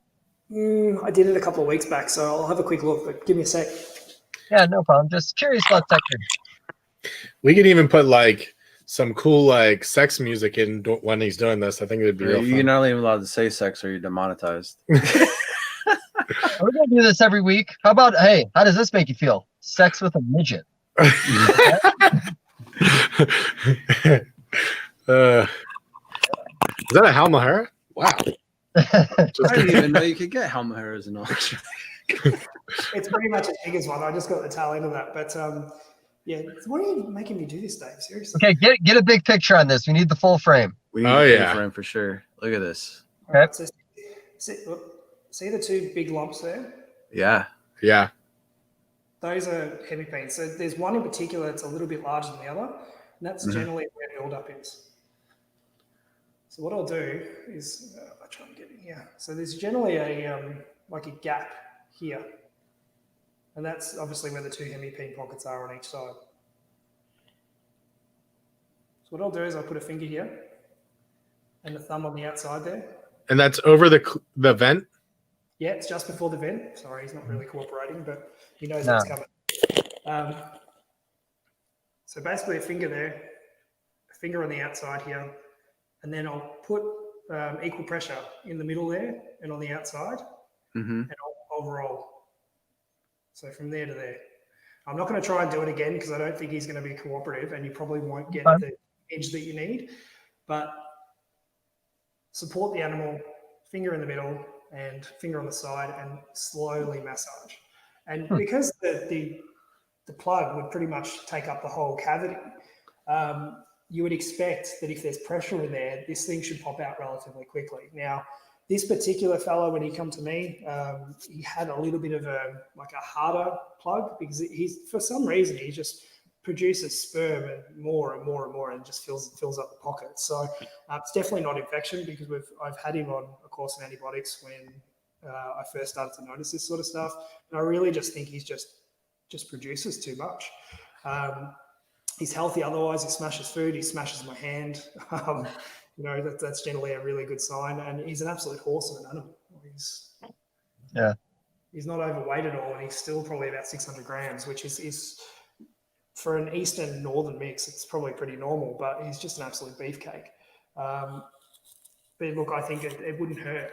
If you feel like there's some swelling there or something's not right, just check the hemipenes. It could be something. It could be a blockage. Alternatively, what I've heard, or I'm a bird person, so for me, I know exactly what this particular item is. But a bird crop needle that is, it's basically a hollow stainless steel ball-ended syringe tip. And if you get one that's at the right diameter, if you've got an issue or you feel like this particular animal, and vets that are watching this are probably going to be horrified, but it's a probe. Yeah, it sounds like a probe. It's basically a hollow probe that you put a syringe tip on it.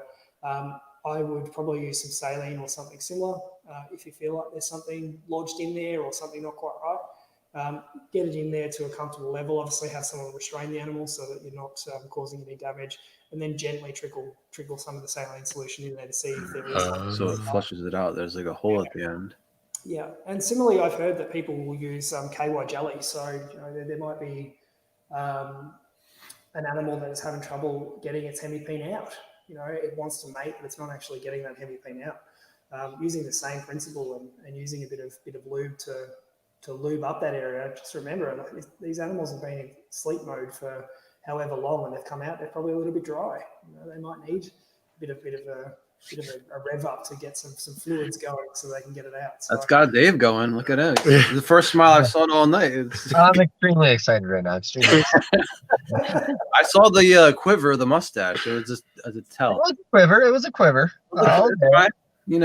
I have to say, Chris, that was the first time I've ever seen anybody do that, or even really to talk about this, to be honest. And the likes of Joe Ball's probably going to watch this later and go, "Oh, Chris, what is that?" But look, I just think little things like that, being able to identify little things like that throughout the season, not only prevent larger items or larger issues from happening later on. For example, a blockage in a hemipene. I think Joe's put on various different videos or photos of what a hemipene that is heavily infected and filled with gunk looks like. It's not pretty. It's obviously very painful for the animal as well. And something like that could completely ruin your season. If you miss that just before a cooling period and you've got an animal with a complete blockage and or even just a partial blockage and you've missed it for whatever reason and just played it off like, oh, he wasn't interested in shagging this year. These animals will hide that sort of thing.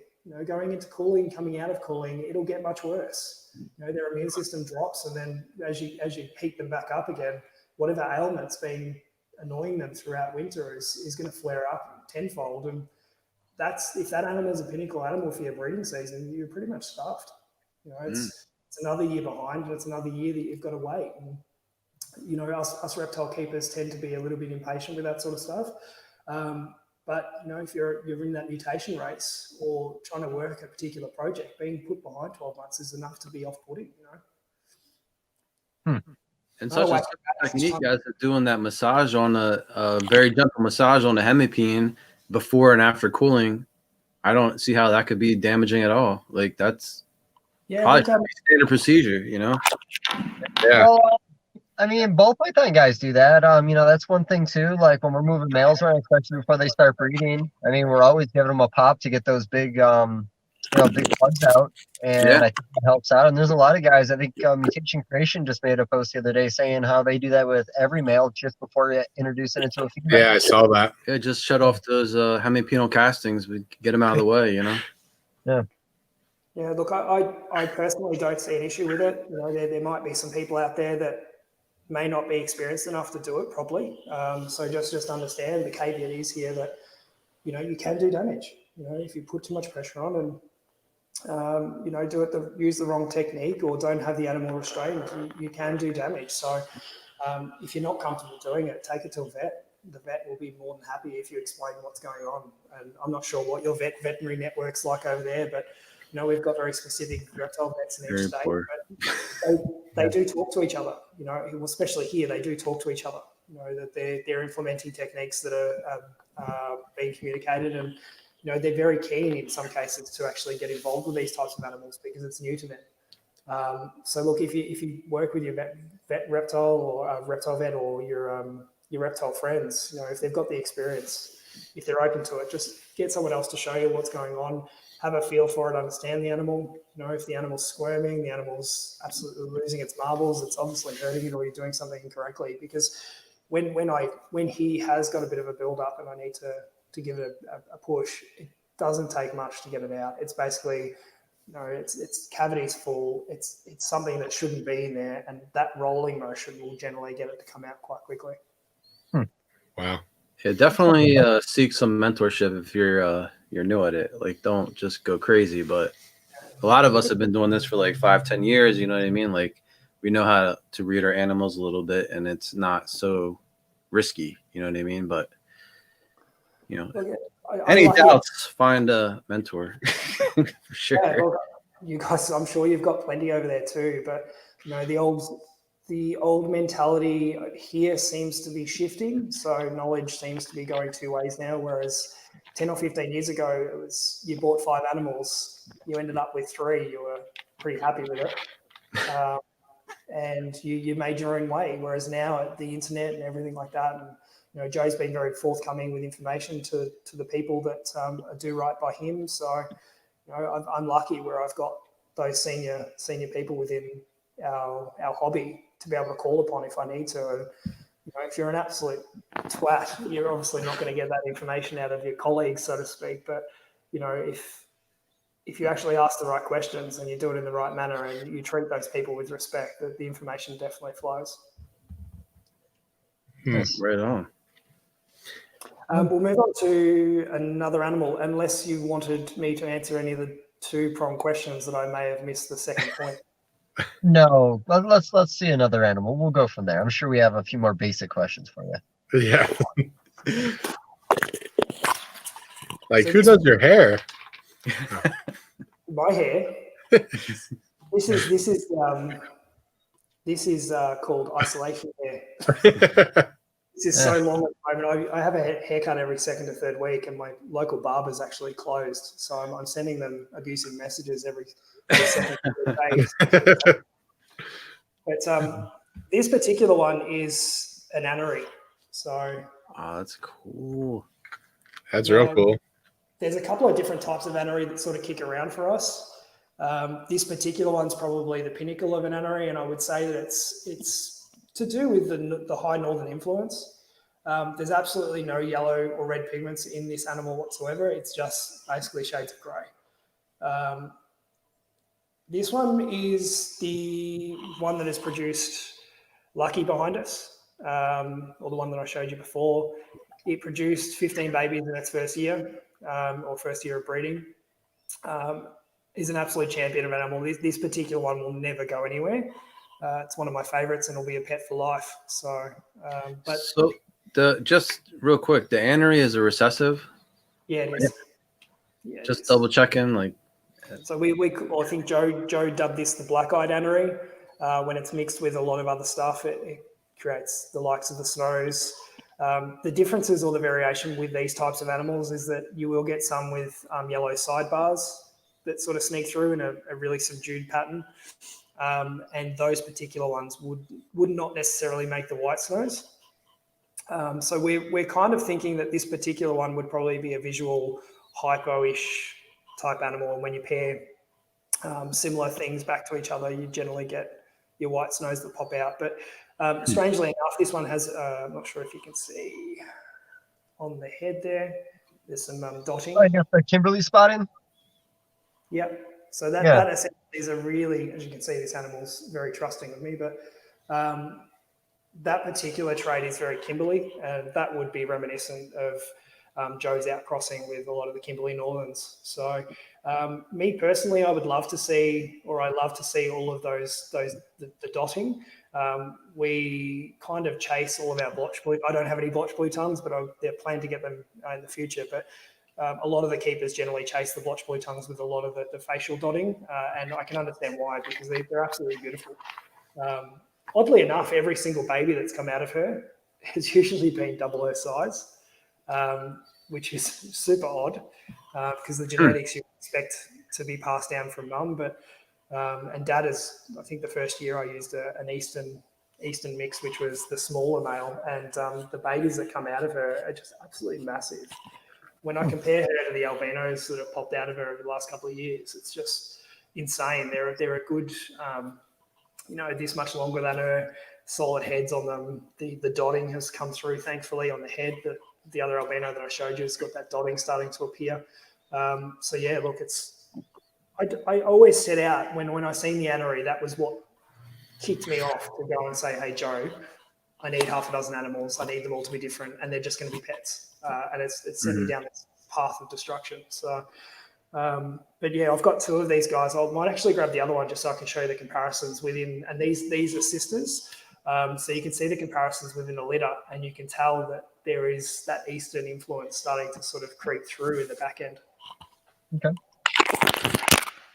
Ooh. Nothing? You guys are silent? You guys are... Well, I got questions for him. Like, how quickly do you heat up? No, aren't there are multiple lines of anery, right? And like, are they compatible? Look, I think there's only one particular anery at the moment. I think there's people out there toting that they've got another form of anery, but when we look at the visuals, they just don't seem right. And the worst part of anery for me personally is, I've only ever had the best of the best. I've only ever had the ones that are completely void of yellow pigment, but the offside or the I call it the reject bin, take it the right way. There are those ones that have high pigmentation down the sides, and that personally, because I've had that pinnacle anery, I see that as like a B grade type situation. And the fact that an anery can punch out something that is so variable depending on the genetics behind it and the color palette, it makes it very hard to identify until you put it into an albino. So I know there's a couple of other breeders out there, which I won't name, but they've toted around that they've had a different line of anery. And it comes down to the old, is that your line, or is it something you've just reproduced from someone else's? I think the argument here is that, once you get 3 outcrosses removed from the original stock that you bought, then you can tote that as your own line because you've done that work. Whereas here, we're finding that people get someone else's animal. And I wouldn't say everybody, so if anyone else is watching this, I'm not painting this as a generalisation, but there are a couple of breeders out there that paint themselves as, breeding more animals than they do, and that they've found something new, and they've painted it that they've got a different line of anery. So it kind of muddies, for those that aren't in the know, it kind of muddies what we're actually collectively trying to do, which is broaden the paint palettes, broaden the mutations that we're working with, and actually identify traits that are inheritable, not something that's polygenic. And it's not to take away from them, but when a newbie comes in and starts asking me for animals that aren't necessarily a genetic trait, but another breeder has painted it as something new, and then they're like, well, no, I'm not going to take that information because you're wrong. Well, no, actually, I'm not. It becomes quite hard for everybody when we don't have that new thing that isn't actually a new thing. Well, I mean, if we have to cut this out, that's fine because I don't want to cause any drama or anything. But Colin Schumark, right? Because you came over with those guys, right? To Tinley. He popped out a black-eyed anery sort of I saw on the video, and we're friends with him, so we don't want to cause any trouble or whatever. But like, you know what I mean? That's why I brought it up, because I know he said something popped out that he wasn't sure about, and it had black eyes and looked anery, and he was trying to prove it out. But I'm pretty sure the stuff that Colin got was actually stuff from Joe, which is same animal's disease. that would make sense. I think early days when the black eye anery popped out, and again, I don't want to speak out of school with process or what actually happened, but I think when these popped out, no one necessarily really knew what they had. I think the whole alabaster, which is the white northern, and an anery, I think that really popped out. And again, I don't know what Colin's done, but I know he did have some success with some animals that he got from Joe. And look, if he did have another line of anery that popped up, and I'm sure there's more than one, I'm sure, but with such a small genetic pool that we have here, it wouldn't surprise me if they stemmed from the same animals at some point, and it's just been sitting in someone's collection, and they've been on-sold, and provided that they're compatible, it's reasonable to assume that it's the same line, just certain, You'd expect so. But having said that, there's been some things that have been allelic in the past that have been completely unrelated. That's true. It's just a case of test breeding, But then there's people out there that have actually got two animals, had something different pop out. And it could be something different, but they've not done the test breedings. They've not done the 3 years worth of back end work, and they're trying to tote it around as the next $5,000 mutation. I think that's probably in both our patches. But so what do you got there? This one here is the sister to the last anery that I just had them. You can tell that they are related, but you can just tell they're two completely separate animals. So this particular one is a much bigger, chunkier, longer, northern reminiscent type animal with size, head shape, but it holds the eye band. So the other one didn't have an eye band, which is probably more reminiscent of your northern and your Kimberley, but this one here, that eastern eye band, that's kind of creeping its way through. But I can assure you her attitude is 110% northern. She's warmed up to her optimum temperature. She usually tries to take my face off. So. And that's a beautiful animal. No side patterning, but obviously a little bit more busy with the top end patterning there, and her size is obviously much bigger. Yeah. Strangely, the last couple of years, I think her first litter, when we put it through, she had 5 stillborn snows, which absolutely killed me. And then she had one of each of everything else. So she had 1 het, 1 anery, and 1 albino in her first year. So she was my disaster piece the first year, and then obviously last year I actually missed the opportunity to breed her because she was trying to combat with every single male who whacked in because she wasn't ready, and then we just missed the window, unfortunately. But again, another animal that, because she's one of my founder ones, I probably won't part with her at any point. But yeah, it just goes to show there's massive differences even in some of the variation, and when you see things come through, I've got some Christmas hats that Joe sent down to me as a gift that are all from the same litter from my understanding, and you look at all 3 of them and there's some similarities between 2, but they're different, and then there's a complete 180 with the other one that looks Eastern. So that's pretty much what we deal with. I actually like the idea of being able to produce 10 different animals within the same sort of color palette in a litter. It just gives me some things to work with without having to spend, 10 grand on new animals every time something pops out. But these are bordering on 4 years now, so still doing really well. Weight's not over the top. So just real quick, not to take you off topic, but I just hear like you saying this is a her, this is him, and all this stuff. It just brings me back to sexing skinks and different techniques and things that are going on. Like over here, we essentially have, you can either pop it, which you're not supposed to do. Everybody's like, don't pop a skink, or you can guess looking at their body structure. And I know over there, you guys are doing like contrast radiography with some success to find the hemipenes and all that. But is there any other techniques or I know some people have been screwing around with like DNA testing of sheds and whatnot. Look, I don't think last time I checked, and I think I had an argument because I've been in isolation. I've been a bit touchy, but I had an argument with someone online the other day, which is unlike me, about DNA testing. And I really don't think the DNA testing is at the level where it's commercially viable, firstly, and it's 100% reliable. I think there's something in the background. I'm not a geneticist. I usually call Justin Julander for all of my weird ass immunology and back-end DNA testing techniques and all that based on his expertise. But for me personally, I don't think DNA is where it's at, where it can be rolled out reliably or cost-effective. For me personally, every single animal that I set out to sex, I'm one of those people that likes an ultimate decision, ultimate outcome. And the best way for me to do that is to make sure that I know the sexes of the animals if they're important to a breeding project. I've got, last year I took 20 or 30 animals in to be sexed via X-ray. But even that isn't reliable. If you get an animal too early, it's up to interpretation of the end reports that come through. It's up to someone to actually physically look at the X-ray and go, "Oh, I think that's bordering male and female." And a couple of these skinks, if they're done too early, they can actually look female when they're actually male. It really just depends on whether they tightened up when they had the hemipenes filled up with that barium or whatever it is that they used, or radium. Sorry, barium, probably bloody nuclear skinks, but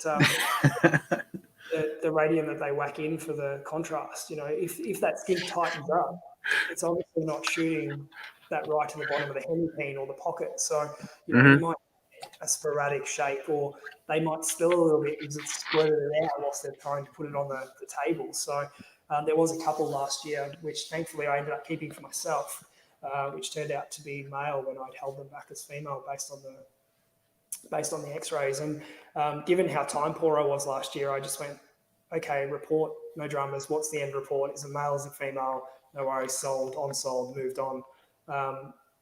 But realistically, when I got to just before cooling, and I'm like, put a couple of females in with each other because I had some space issues last year, and they're starting to fight or just get little niggly arguments here and there in the cage. I'm like, I'm going to check those. So again, use that rolling technique, and when you get a sperm plug come out and you're like, damn it, I was actually going to use you this year. That's fair. Bit of a situation that kind of leaves you a bit upset. But yeah, look, I really don't use visuals. I sit there and I send a million and one photos between friends. Like, what do you think this is? Put a sex on it, and we'll throw 50 down on it in the next 6 months. But if we had $1 for every time we were right, we'd probably have $1 or $2 in our pocket. You know what I mean? Out of 50 animals. An animal from day one, there's a lot of people that say, "Oh, I can sex them. I know what's male and female," but it's super variable. Like, we have animals here that are like, I would swear up and down it's a male, and it produced, babies last year. So, you know what I mean? Like, it's very variable for sure. And when you take into account the Eastern stuff generally, once it's mature, you just look at it and if you see a male, it's a male. It's like 95% chance that it's male. And when you've got an adult that's 3 or 5 years old, that's a pure Eastern sitting in front of you, it's kind of really hard to miss the two.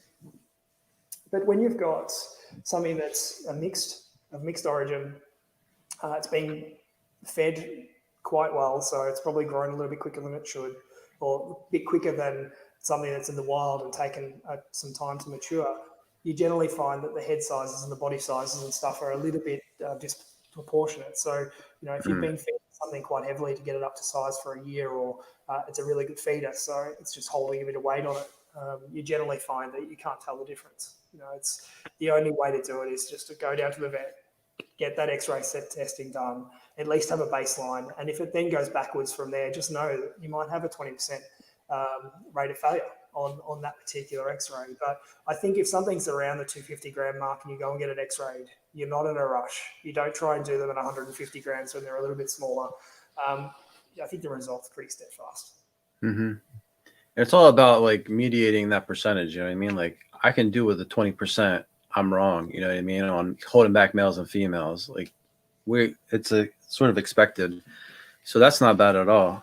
One thing that I learned last was to always hold back at least 10% for yourself, and the year that I decided or had come to that epiphany is the year that I produced one baby, but moving forward, I will be keeping 10 to 15% back, and regardless of the money involved, regardless of my personal situation at the time, it's just you have to do it because your prime breeder, the one that my two favourites here, if they decide that they don't want to do something for the year, having backups is really important. I learnt that last year. So if you for sure.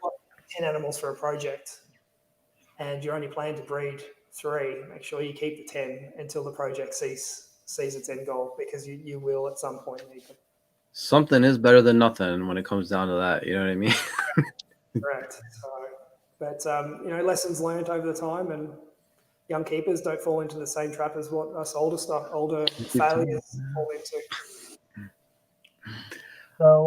So a genetic question, which we've dabbled in this conversation in the past, and it's a very touchy subject here. So our northern breeding here, we have a lot of really unique polymorphic traits. Yellow lines, dark lines, orange lines, a lot of different orange lines, red lines. I brought these up to you because, you guys don't have any of this. You guys are, doing a lot of morph stuff, but I've never seen anything like what we have coming out of what you have. And you had an opinion on that, which, a little sensitive opinion. Look, essentially, we're inbreeding the crap out of our stuff. Is that what? I wouldn't, and I learned this from Bird World.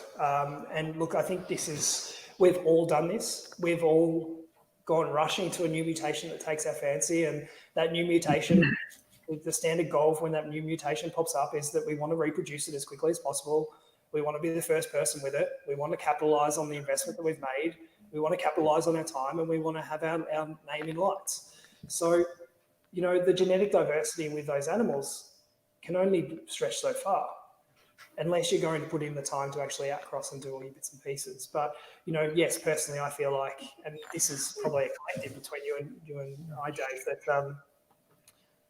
you do have a limited gene pool there. You don't have an infinite amount of animals, but neither do we. If without outcrossing, and I've been lucky. Joe does all the outcrossing. I buy new animals. That's how it's been for the last 4 years. Whereas you guys, you don't have that ability to just go out and get a box of 20 Indonesian blue tongues sent to you, because there's a process. With those 20, you might end up with 3 that are viable. You guys have been doing, and not just that, you guys have a completely different eye for this type of stuff than what we do. You have the ability to mass produce. You have the ability to hold back your whole season and do it all again the following year. Those red things you're working on, Dave, like, I would kill to have those so that I could put those into an albino, but at the same time, you would kill for what we've got. So, look, personally, I think that you guys are doing really well with what you've got. I'm seeing some of the, because I've started jumping on some of the blue tongue pages that are statewide or state-based, and I'm seeing some of your projects pop in, the white things that are slowly sort of getting to being white, your black things that are starting to go down the routes of a full melanistic northern. I love all of that stuff, but I think over here we've had that morph race take precedence over, say, line breeding Kimberleys. Not to say there's not people still doing that sort of stuff, but when you've only got, a Kimberley blue tongue looks like a Kimberley blue tongue. A Tunnel Creek blue tongue looks like it has the characteristics of a Tunnel Creek blue tongue. Realistically, the only thing you've got to do there is strengthen what's already present. And there's not a great deal of variation from what I've personally seen in amongst those localities. So, for us to pop up a melanistic, it probably is a genetic melanistic when it pops up. It's not a transition to get to that point. And I think I said to Dave, a lot of the stuff you guys are working on seems like you're not too far off, or not generations off, actually getting to a result where it's a genetic result. It's not just a polygenic thing. Those red things. I'm going to throw back to something that Troy K had brought up, and I think it might have come from his brother Denver at the time, that by the 8th generation of Enemit, that's when you start to get mutation. And is that mutation beneficial mutation, or is that mutation something that is detriment to the animal. When you start inbreeding, you need to know what to look for. You need to pick the best of the lot. You need to pick the biggest and the robust of the lot, whether that means that it is the best based on your project or whether it's best based on form or how it's put together or health. You need to do a 50-50 split there. You need to go down the best route from a size, form, health perspective, but you also need to err on the edge and go down the routes of getting the stuff that, the best coloured, which is always guaranteed to be the wrong. It's always guaranteed to be something that has something wrong with it. You need to go down that route. You need to do an outcross if you need to bring in, a bit of strength, and you need to keep continuing down both paths. But yeah, look, I don't think you're that far off. If in the next couple of years, seeing there's really been a focus on blue tongues, you guys don't start pumping out mutation after mutation, I'd be shocked. I'd be absolutely shocked, because we're doing it. We seem to have mutations pop up left, right, and centre, and we've only really just taken the tip, or Joe, I should say, has taken the tip off the iceberg. There's a couple of smaller mutations. I think Gavin has bought these particular single factor patless. I'm not sure where they originated with him, but he's doing a lot of the Eastern type stuff, and he's popping out pure Eastern mutations based on his projects. And in 10 years' time, we're all going to be focused on different projects, and we're all going to have something new to bring to the table. And same with you. Those red things, I don't know where that's going to go, but if that pops out in albino, that red, you basically trumped all of what we're doing. The melanistic northern, if that pops out to be a completely black lizard at some point, and it's at the moment it's really just the sidebars that seem to be quite black. If you pop out a full pure northern melanistic lizard, that might be better than our eastern based stuff. They're still accolades in their own. Yeah, I mean, honestly, and the best thing too, in the United States right now is, this species just kind of became popular, yet we've had it here for a very long time. And, there's a few OGs in the hobby, like we have our Fen and we have our Ray Gurney, that have been at this for a long time. But I actually love the fact that we have so many new people doing this now, because like you said, with more people doing it, the more chances of peculiar things popping up that we can turn into something real over time if we put the time in. And you watched the junior one where he's talking about like leopard geckos' family, how they picked up a yellow one, and I don't know if that was a hyperexanthic project he was calling it, but that was something they line bred, did he say, over the course of 8 years before eventually it became what you would consider a mutation, still arguably polymorphic, but it was something that it became so strong from years of line breeding, they could put it to something very basic and still produce very beautiful animals, very close to what took 8 or 9 years to produce in the first place. So yeah, I love all the different directions, and like you said, I think it's Diana and Rebecca here working on the darker stuff. I love Rebecca. I love all that dark stuff. I almost obsess over that more than the red stuff sometimes, just because I'd love to see us get to a solid black, or at least 90% solid black, and then see how that crosses out from there. But like you said, we don't have a lot to play with here. We don't have morphs necessarily popping up. There are a couple mutations that have popped up in collections here. And, it's really funny. We actually have a breeder in the state of Missouri that picked up 2 animals. One came from a trade show, and I believe it was down in Florida. And then he bought another animal from a pet store. And when you look at them, they're both clearly what looks to be an Irian Giant Northern hybrid. When bred together, they ended up producing anuothristics. And I think I sent you pictures of the anuothristics. But, just the craziness or the thought that, a hybrid to a hybrid, or these 2 random animals from random across the country went together and made a recessive project. And even like with the patternless project that I believe started in Europe, that was an Irian Giant Northern cross. They put 2 hybrids together that, again, popped out another recessive project. Which again is mind-blowing that could even happen that way. But yeah, like I said, the genetic side on this, it's still trying to figure it out. I will say that I think overall as a community, people have taken 5 or 6 steps forward in a very short period of time. And like you said, with some of the red stuff we produce, we outcrossed that a generation from the Jeff Green stock we had. And some of the animals we bred them out to were not that unbelievable, very classic looking. But then breeding those babies back to the fathers or something nearly related produced the best reds we've ever produced. So, I do believe in breeding them out. I do think that makes them a lot stronger, of course, because honestly, I think some of our prettiest animals are our weakest breeders. Just unfortunately, the drop dead gorgeous males, you want to do it every year, just are not doing anything for us. And I got a sunset years ago. I want to say it was about 7 years ago at Tinley, and it was actually just about to go in a box to Japan, but luckily a guy I know through Junior, was nice enough to sell me the one that was in shed that was dog shit, and it ended up being the prettiest one out of all of them. She's yet to give me a baby, and I've been working at her for 6 years, but she is the most gorgeous sunset I've ever seen. I can't get a baby out of her though, so unfortunately. But go on, that was a long rant. You should try massaging out the sperm plug. Yeah, well, it's a female. If I get sperm out of her, it's a whole nother deal. Then we're gonna reverse the process and go another direction. But if it's a female, she probably would have gave you a baby in 6 years. I don't know. Yeah. Well, it did give me a couple slugs one year. Oh, there you go. So it had cycled once. My bad. I apologize. Yeah, no, it's okay. It's okay. I'm not offended. I'll bitch at you after the episode. It's all right. You're making the thumbnails, man. Next time I'm gonna have a sumo wrestler body. You know what I mean? Like, did I do that? I would never do that to you. You're too beautiful for that. Like I said, you were the hottest wrestler out of the four of us last week. This is why I love you. You know what I mean? He's a terrible breeder, though. Beautiful but terrible breeder. Yeah, very awful breeder. Really just can't get this whole thing down. But I'm at least I'm semi-attractive, and you guys like me, so I'm happy with that. How can you not love that mustache? And the Kevin Bacon shirt. Yeah, it is a nice Kevin Bacon shirt. I mean, he is a beautiful man. But all right, well, shit. Let's see. Well, this is Ben's part of the episode where he likes to bring up Tiger King. Have you been fortunate enough to watch Tiger King yet? I have watched the shit out of it, and okay.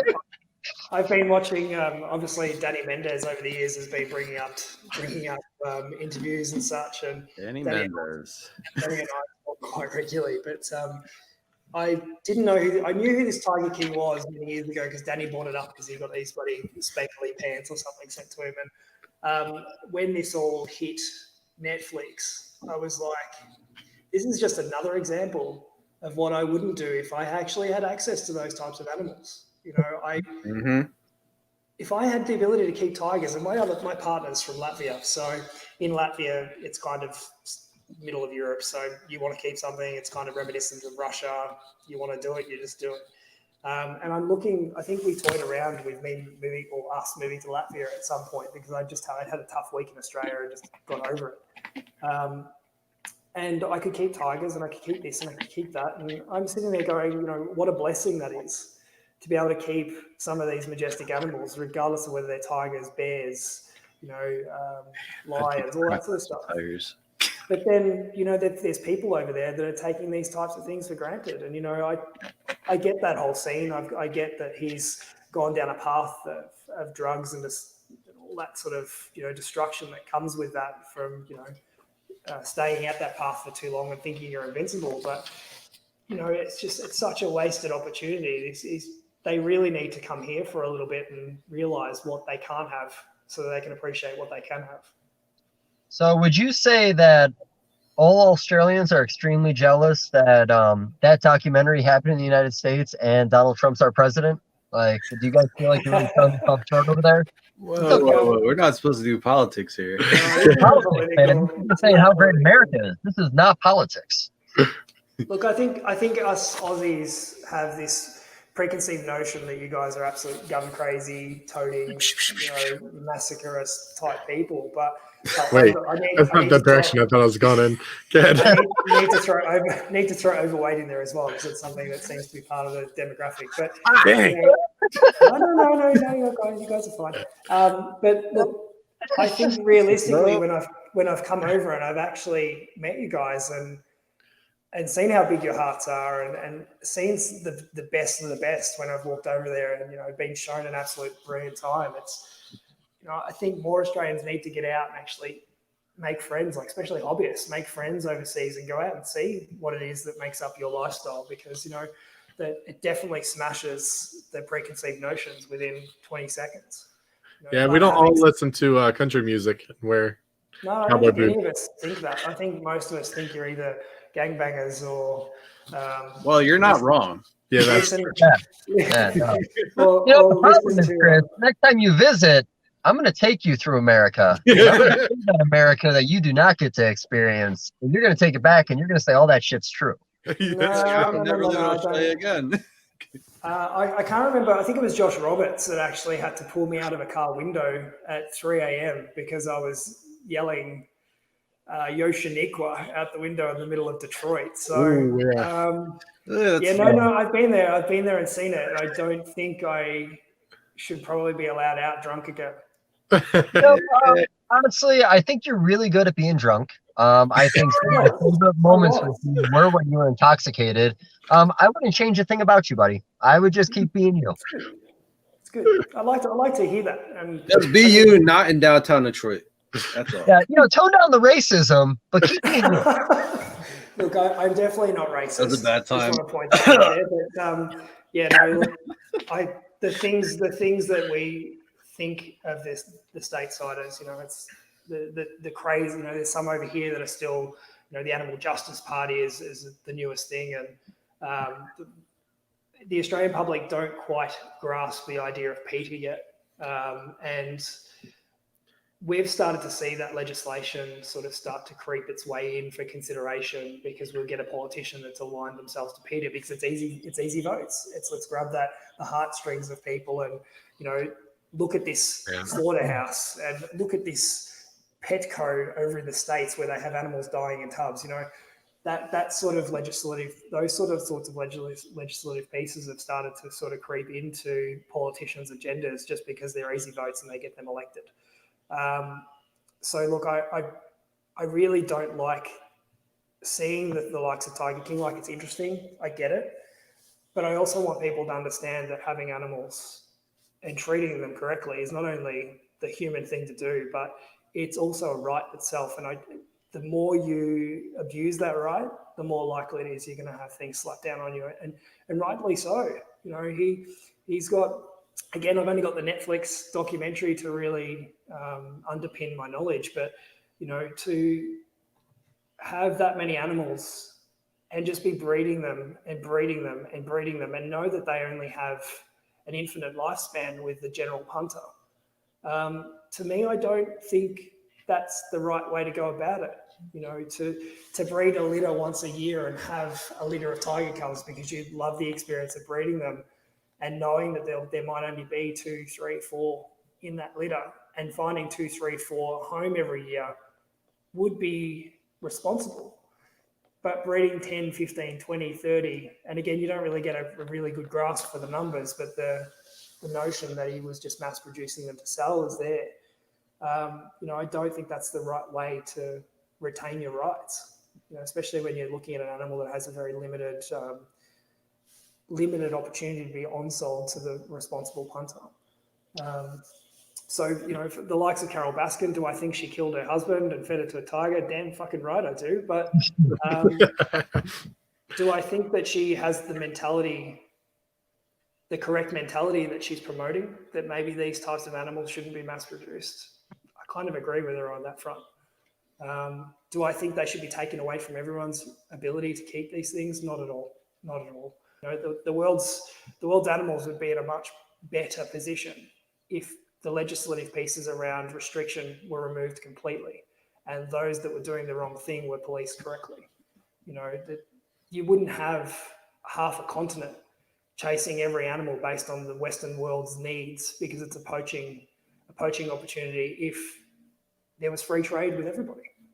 You know, You wouldn't have the smuggling rings we have in Australia that seem to pop up periodically if there was free trade and it was licensed. Mm-hmm. You know, things, you know, much to our detriment, we might find that our whole ability to, you know, make a little side cash to cover your hobby or cover the next purchase may be limited as a result of that opening up. But I would much rather live in a world where I'm free to do what I want because I know my morals will keep me in line, than have my whole hobby jeopardized because one idiot found a loophole within a system and made millions and then got caught. So I do agree. Honestly, we have too many freedoms when it comes to a lot of animal stuff. And you're right. It's, we're America. We want it more. We want it bigger. We want to keep going. It's not enough to make one. You got to make 20. And some of the laws that are put in place are definitely not in favor of the animals. And I actually really appreciate how your country has some restrictions. Now, don't get me wrong, I didn't realize how crazy your restrictions were, but having a license, proving you're responsible enough to actually work with something and not just say, okay, cool, all I have to do is go to the local show, let's say the Hamburg, Pennsylvania show, and buy an alligator or a puff adder or something on someone's table. You have no business buying, but you're 18 years old and it's okay. But at the same time, you have that issue there. And, like you said, protecting animals, that is one thing, that Donald Trump has actually done is, the penalties for abusing animals have actually gone up a little bit. So, that is a positive. So, I don't know, like I said, anything with animals or anything when you're working with anything live is always such a tough topic because, you can't really please everybody. No. And at the end of the day, you really got to look at yourself in the mirror. And, some people can look at themselves in the mirror no matter what, where other people, it eats away at them. Not everybody should be an animal breeder. But, like I said, you guys are forced to be a little more responsible where we are semi-forced to be responsible. Like you said, when our big chain pet stores have animals that are dehydrated and dying in the containers for hundreds of people to see every day, it really puts, it gives the whole hobby a bad look. So, of course, and we're lucky enough that we do have big chains, but we don't really have pets being sold apart from aquarium fish in droves.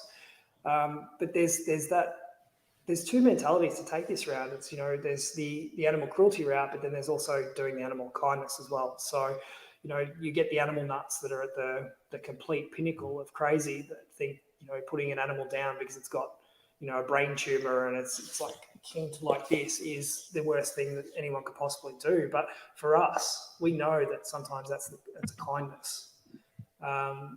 We see disparity between those two realms here. But the thing that I will bring up, just because we're regulated, it's not to say that we don't still get the crazies. We don't still get those that push the rules or cause drama as a result of not keeping animals correctly and then being caught. There's animal abuse cases left, right, and centre.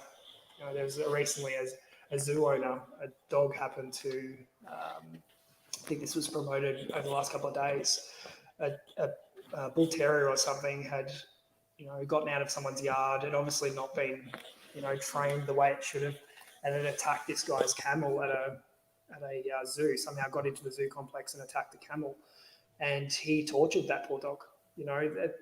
As far as I'm concerned, I've got had four dogs recently. I'm down to three, but I've got dogs myself, and they are very much unique. And the way you train them is the way they come out most of the time.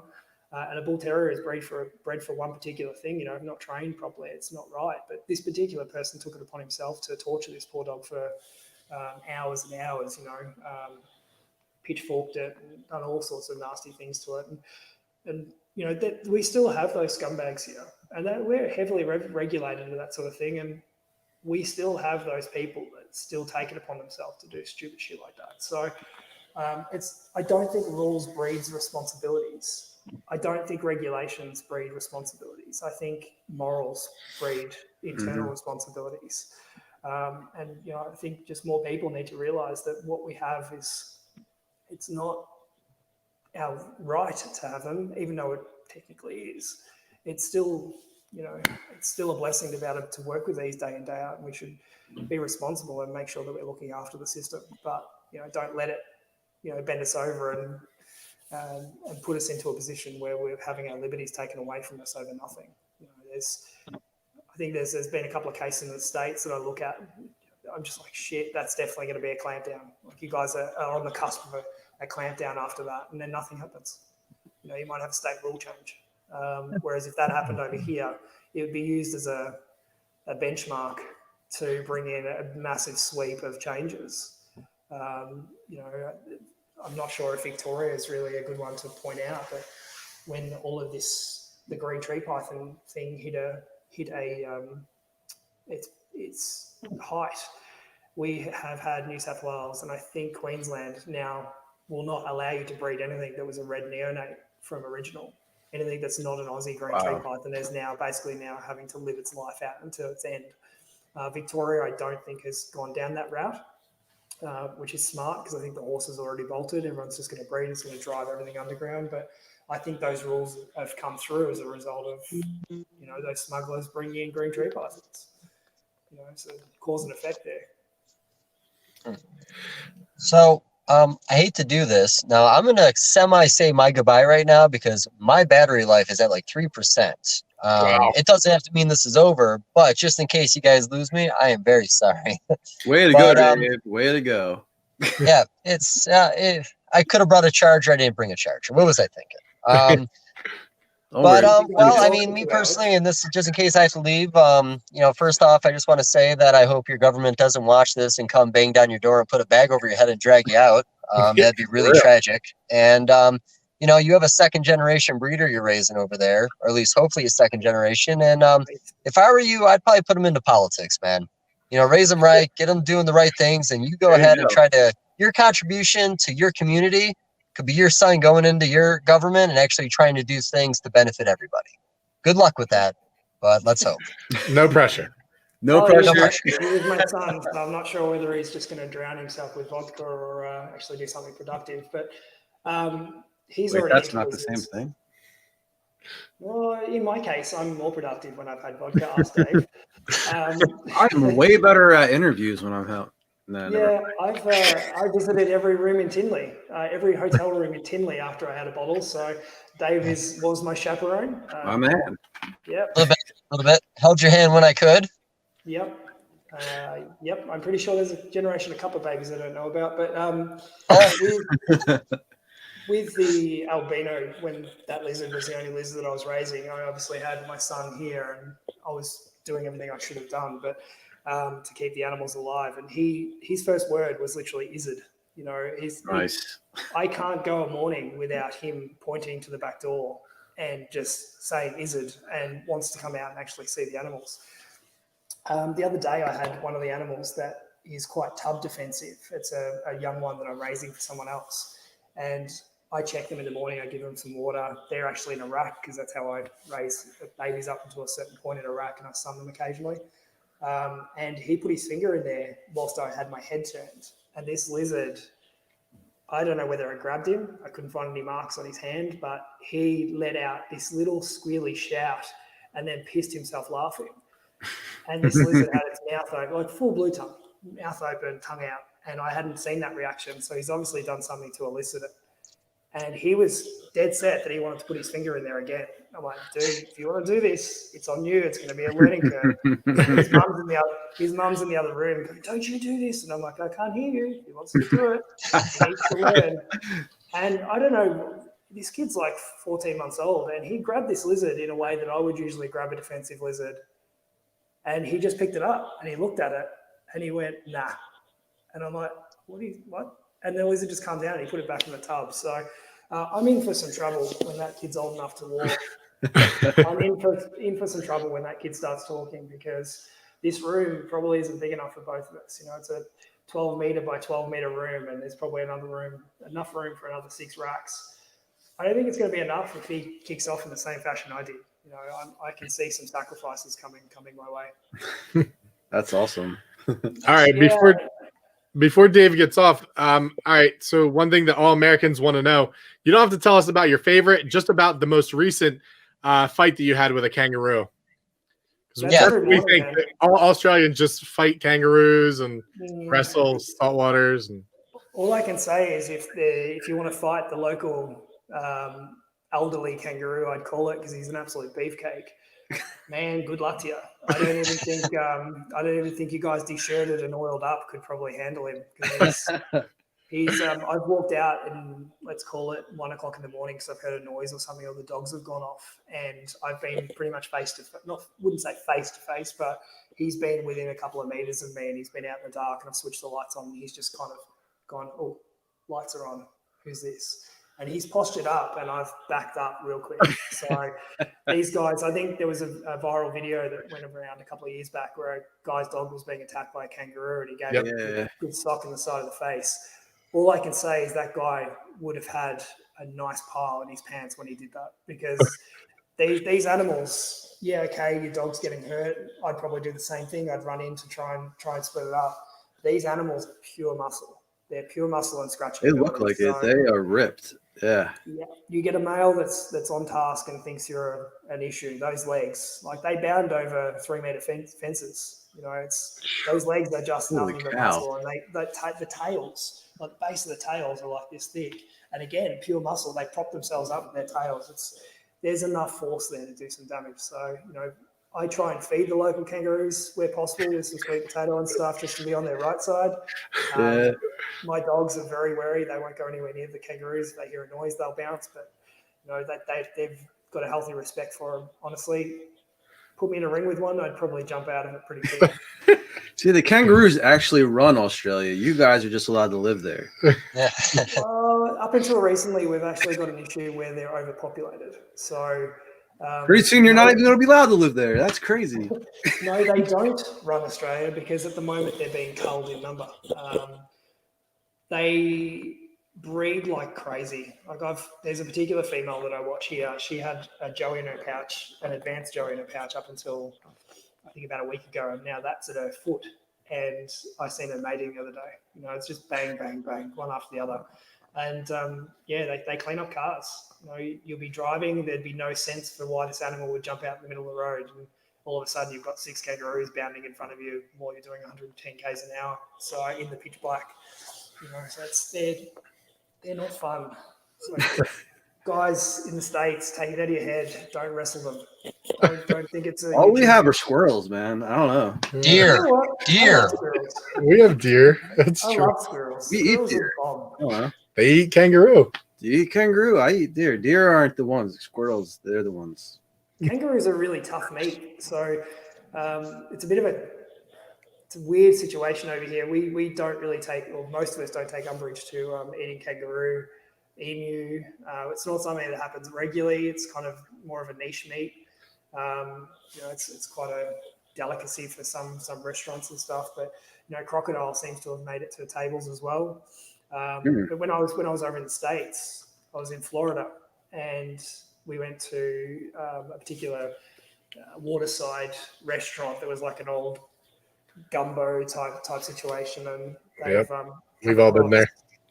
They've come across, and I thought I'd do the right thing after 5 days of bendering myself, and I tried alligator, and I don't know why I did it because it's kind of against my ruling, but I gave that a crack, and I'm just like, I don't understand how anyone eats this. And swing and a miss, right? You know. Well, you had it deep fried, right?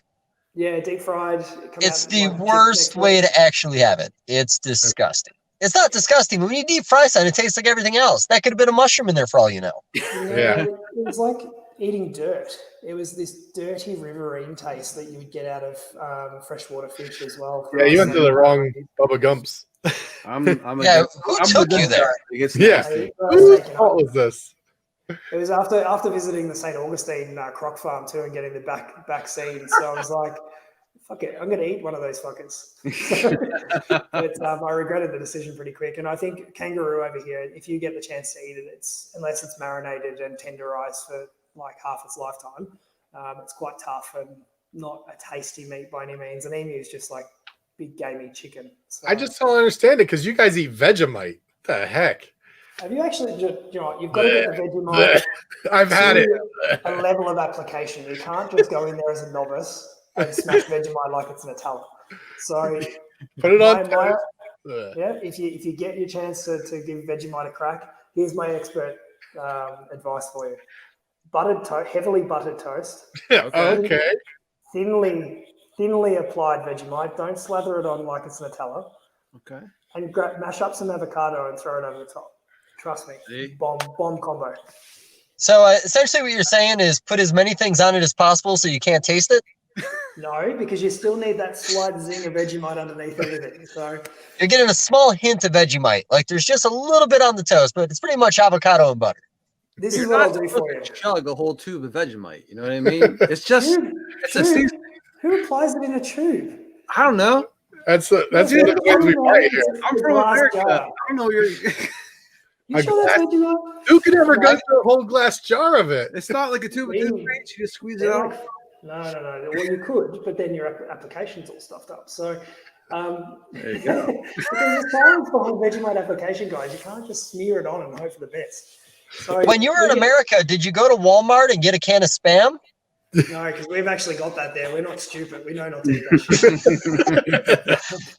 shit. The one thing that I would do miss from the States, and I've been told that I don't understand how you guys eat this, is what's a Mexican place? Taco Bell. So at every airport that we went through, because I'd either be I'm painting myself a really bad picture as being a drunk, but you're on vacation. Not. Fine. I think after Tinley, we went from Tinley down to Florida, but every airport, with the only real thing that was there for us to munch, and because I'd had very minimal sleep, was there was always a Taco Bell. There was very limited KFC, which is odd because they're everywhere here. And there was very limited McDonald's, which again, McDonald's is everywhere here. It's like on every corner. So Taco Bell was my staple. And every time I ate it, if we had an American chaperone with us, they're like, you are going to be on the toilet. You're going to be sick as a dog. Those poor plane seats. Really, the seat cushion's got to be the upholstery person that cleaned your seat had to pass out. I was solid. I was absolutely solid as a rock the whole time. He's right. He did a crap for like 3 weeks after that. No, I did. I remember that the only thing that really sort of got me, and Dave's gone. Yeah, I think so. The only thing that really got me when I was over there is I think your president of the US ARC, is his name Phil? Yep. Yeah, Phil, after the banana bar, I think it was like 3 a.m. and the bar person was telling me that I drank them dry of Grey Goose, and using the C-bomb to describe someone is apparently frowned upon. You can't use it as a term of endearment. Yeah, we're not in on that yet. I get it. No, it's like saying hi over there, but over here it's pretty offensive still. Yeah, well, I think Jason Balin was there when I called the bartender I said, what did I say? I'm like, can you pour me another drink? She goes, no, sir, you're cut off. You're very, very drunk. And I'm like, I can still stand. I'm not slurring my words. And Jason's pissing himself behind me. And I've just gone, don't be a cunt. Just pour me a drink. That went over great. I had a smile on my face when I delivered it. I said it in a jovial manner. And she's looked at me. She goes, right. You are definitely not getting another drink. And everyone in the bar has just it was like that time pause. Everyone stopped. And I've just looked at everyone. I've gone, maybe I've made a mistake here. Can I get one last triple, please? One last. She goes, you've drank us dry of Grey Goose. There is literally no Grey Goose behind you. I'm like, I'll have a couple of shots then. She's like, no, you've called me a cunt. I'm like, but with all due respect, I call my mum a cunt. And that was the tipping point. I think Phil was in the room as well. They were like, lights were on, everyone was leaving. And as I've walked out, he's gone, do you need a burger? And I'm like, that's actually a really good idea. Maybe I need to eat something before I make a fool of myself. And he actually did a 3 a.m. Wendy's run to get burgers for me. Yeah. And I didn't even know Wendy's was open at 3 a.m., but apparently it is. And it's America. That Wendy's burger left me in a sorry state. Maybe it was the alcohol, maybe it was the Wendy's burger, but that particular one was the only thing that upset my stomach while I was over there. But I somehow navigated your grease and oversized portions quite well whilst I was over there. Yeah, that's when we've met some other people that Peter Birch brings over, and we're always like, oh, okay, let's go try. And they're like, yeah, we want to try some of this greasy food. But then after they eat it, they're like, oh, I just feel terrible. Our food is processed, most of it. So it always feels heavier. Even if it's like not that bad, it still feels heavier than food outside of the country. It's just crazy. Portion sizes was the thing that really pinned it for me. It's like, yeah, I can't get through that. And for me not to get through it, like I'm not fat by any means. I'm probably a really slim. I was actually really fit back then too. So I was an absolute animal with food. But if I can't get through a plate of food when I'm going to the gym twice a day, it wasn't then, but I'd been partying, so I needed the intake. But if I couldn't get through a plate of food, it was shocking to me. It was like, food's there, I'll eat it. And I just couldn't. There was just absolutely no chance. So I visited South Africa, and I can eat kind of a lot here, and obviously, and in South Africa, I was eating, and I'm like, after the first few days, my body started to adjust, and I could eat like a lot of food there, and it wasn't big portions, but I could eat a lot of food, and I felt fine, and I was actually eating more in South Africa, and I was losing weight. Yeah, And because I it's was like 500 degrees up there. well, yeah, that too.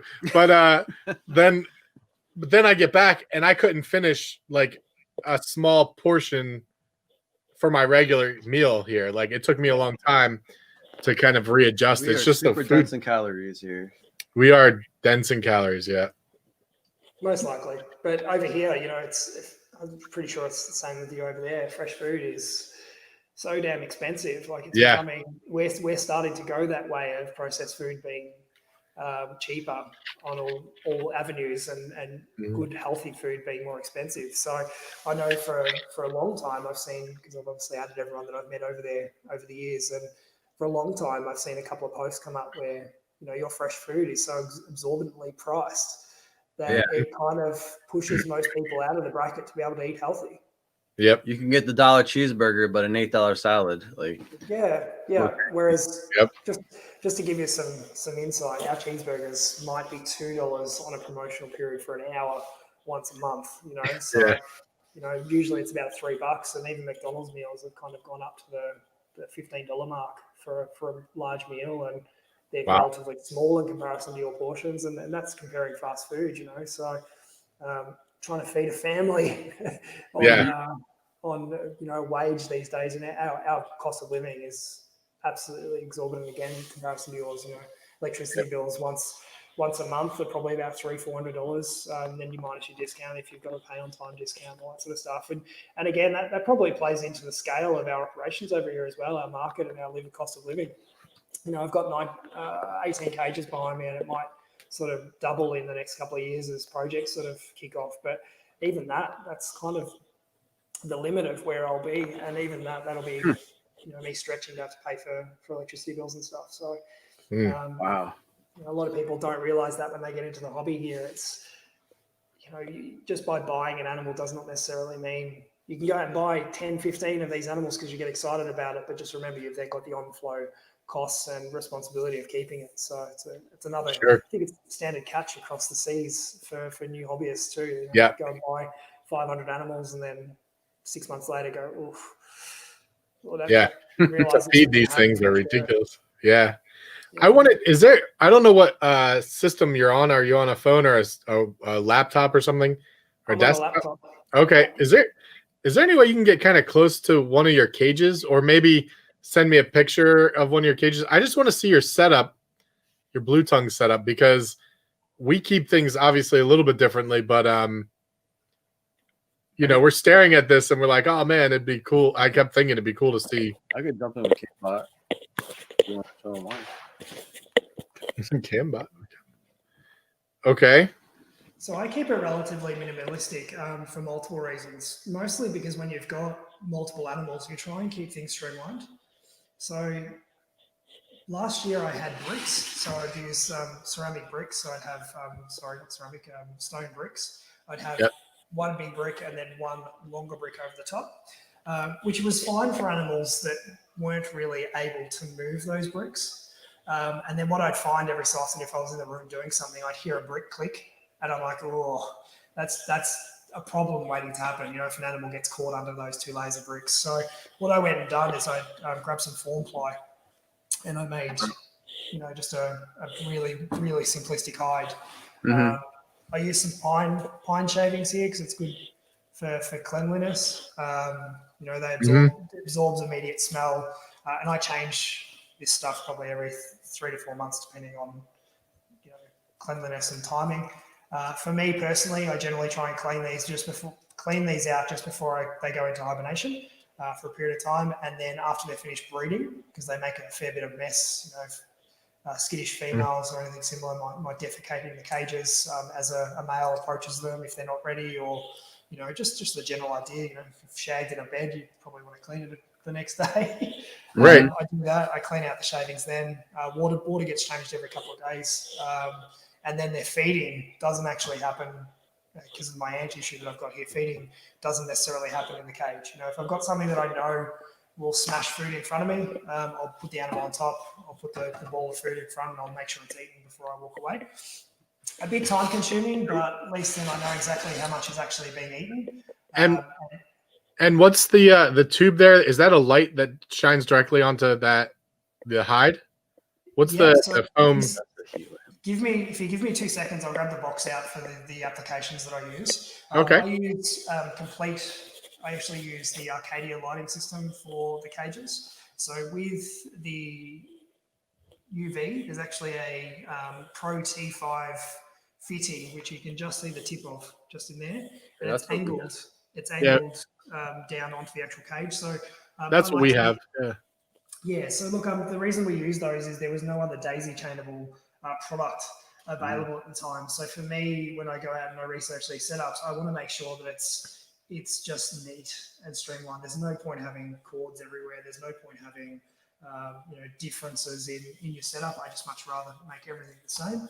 I've got those daisy chained across each bank separately. So I've got a bank of 9 and 9.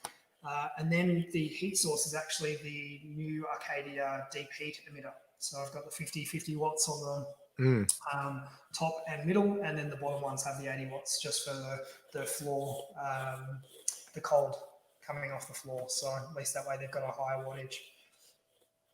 And that points right onto that hide? Yeah, certainly. So directly under that dome, so that dome hides just usual metal dome type light with that heat emitter in it.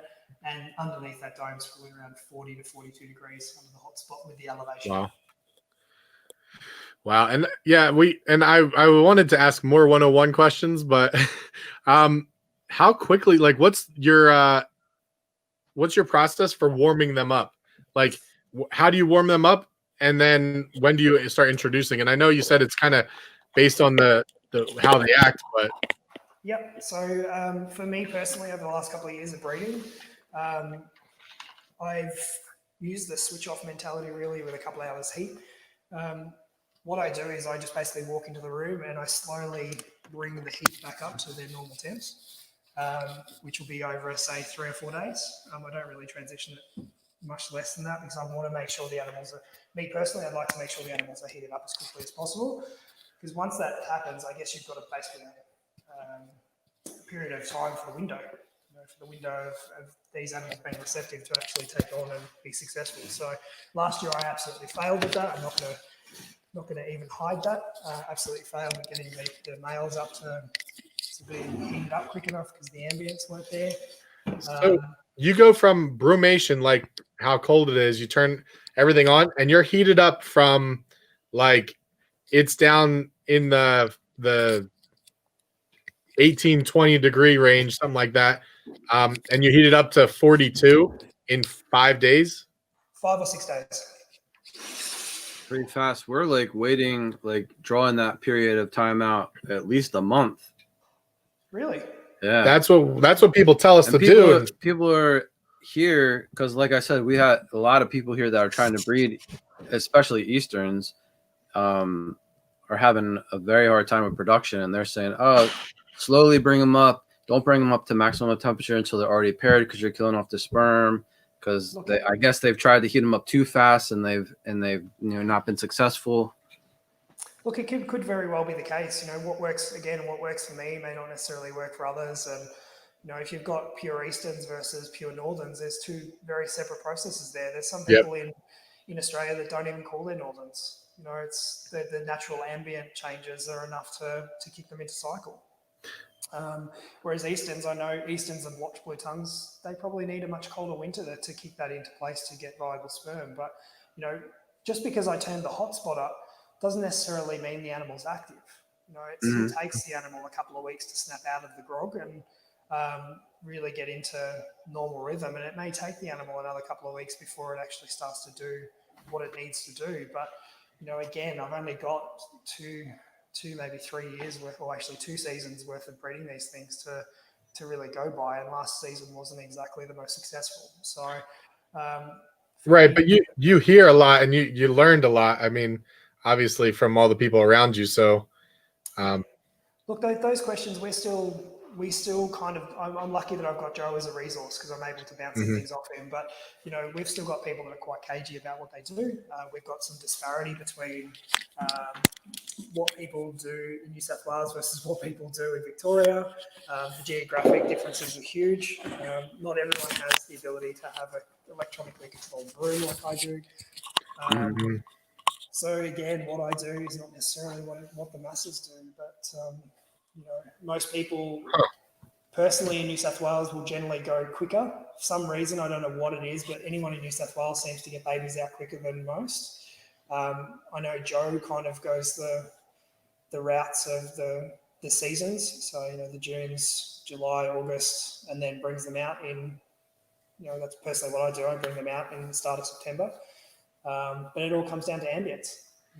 The lizard's not stupid. If the ambient temperature's down, but you're cranking your heat spot, they're going to go with ambient. That makes sense. But again, you just got to apply the motions. Focus on the process over the result. I think that's the key takeout for anyone. Last year I really just went into autopilot. Was a bit time poor. Didn't really think about the process and just did what I always did and didn't really take into account the outside effects. And that's essentially been translated into a result. Whereas this year I'm really focusing on ambience and temps and timings and process. And I know for a fact this room is now in line with what I'm used to in regards to heating and control. So just focus on what works for you. If you get a result that year, make sure you're record keeping, make sure you're understanding what you've done differently, because there's nothing worse than walking into a successful year after years and years and years of failure and actually making changes, but not knowing which change actually kicked off or was the catalyst for success. Right. So, piss poor, I think they say piss poor preparation, something along those lines. Yeah. Yeah, piss poor planning makes for piss poor results. So, or prior preparation Prevents piss poor. Yeah, there we go. It's been a while since I've had to use that one during a presentation. So, but yeah, look, I really think if people just focus on what they need to do to keep that animal happy and the process to lead into it, rather than being, very slap happy and it's okay, I've always done it like this, so I'm not going to change. Always be open to change and always focus on the process. The outcome will come as a result. Gotcha.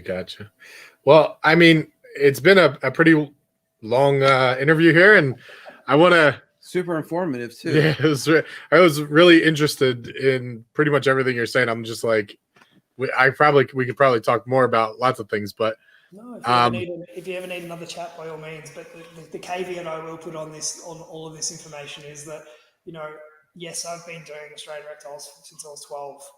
I'm by no means an expert. I still learn every single day. I still have to ask questions of people. And this realistically for the skinks is, third, fourth year keeping and only second year breeding. So, the things that I tell you now could be superseded by something different next year.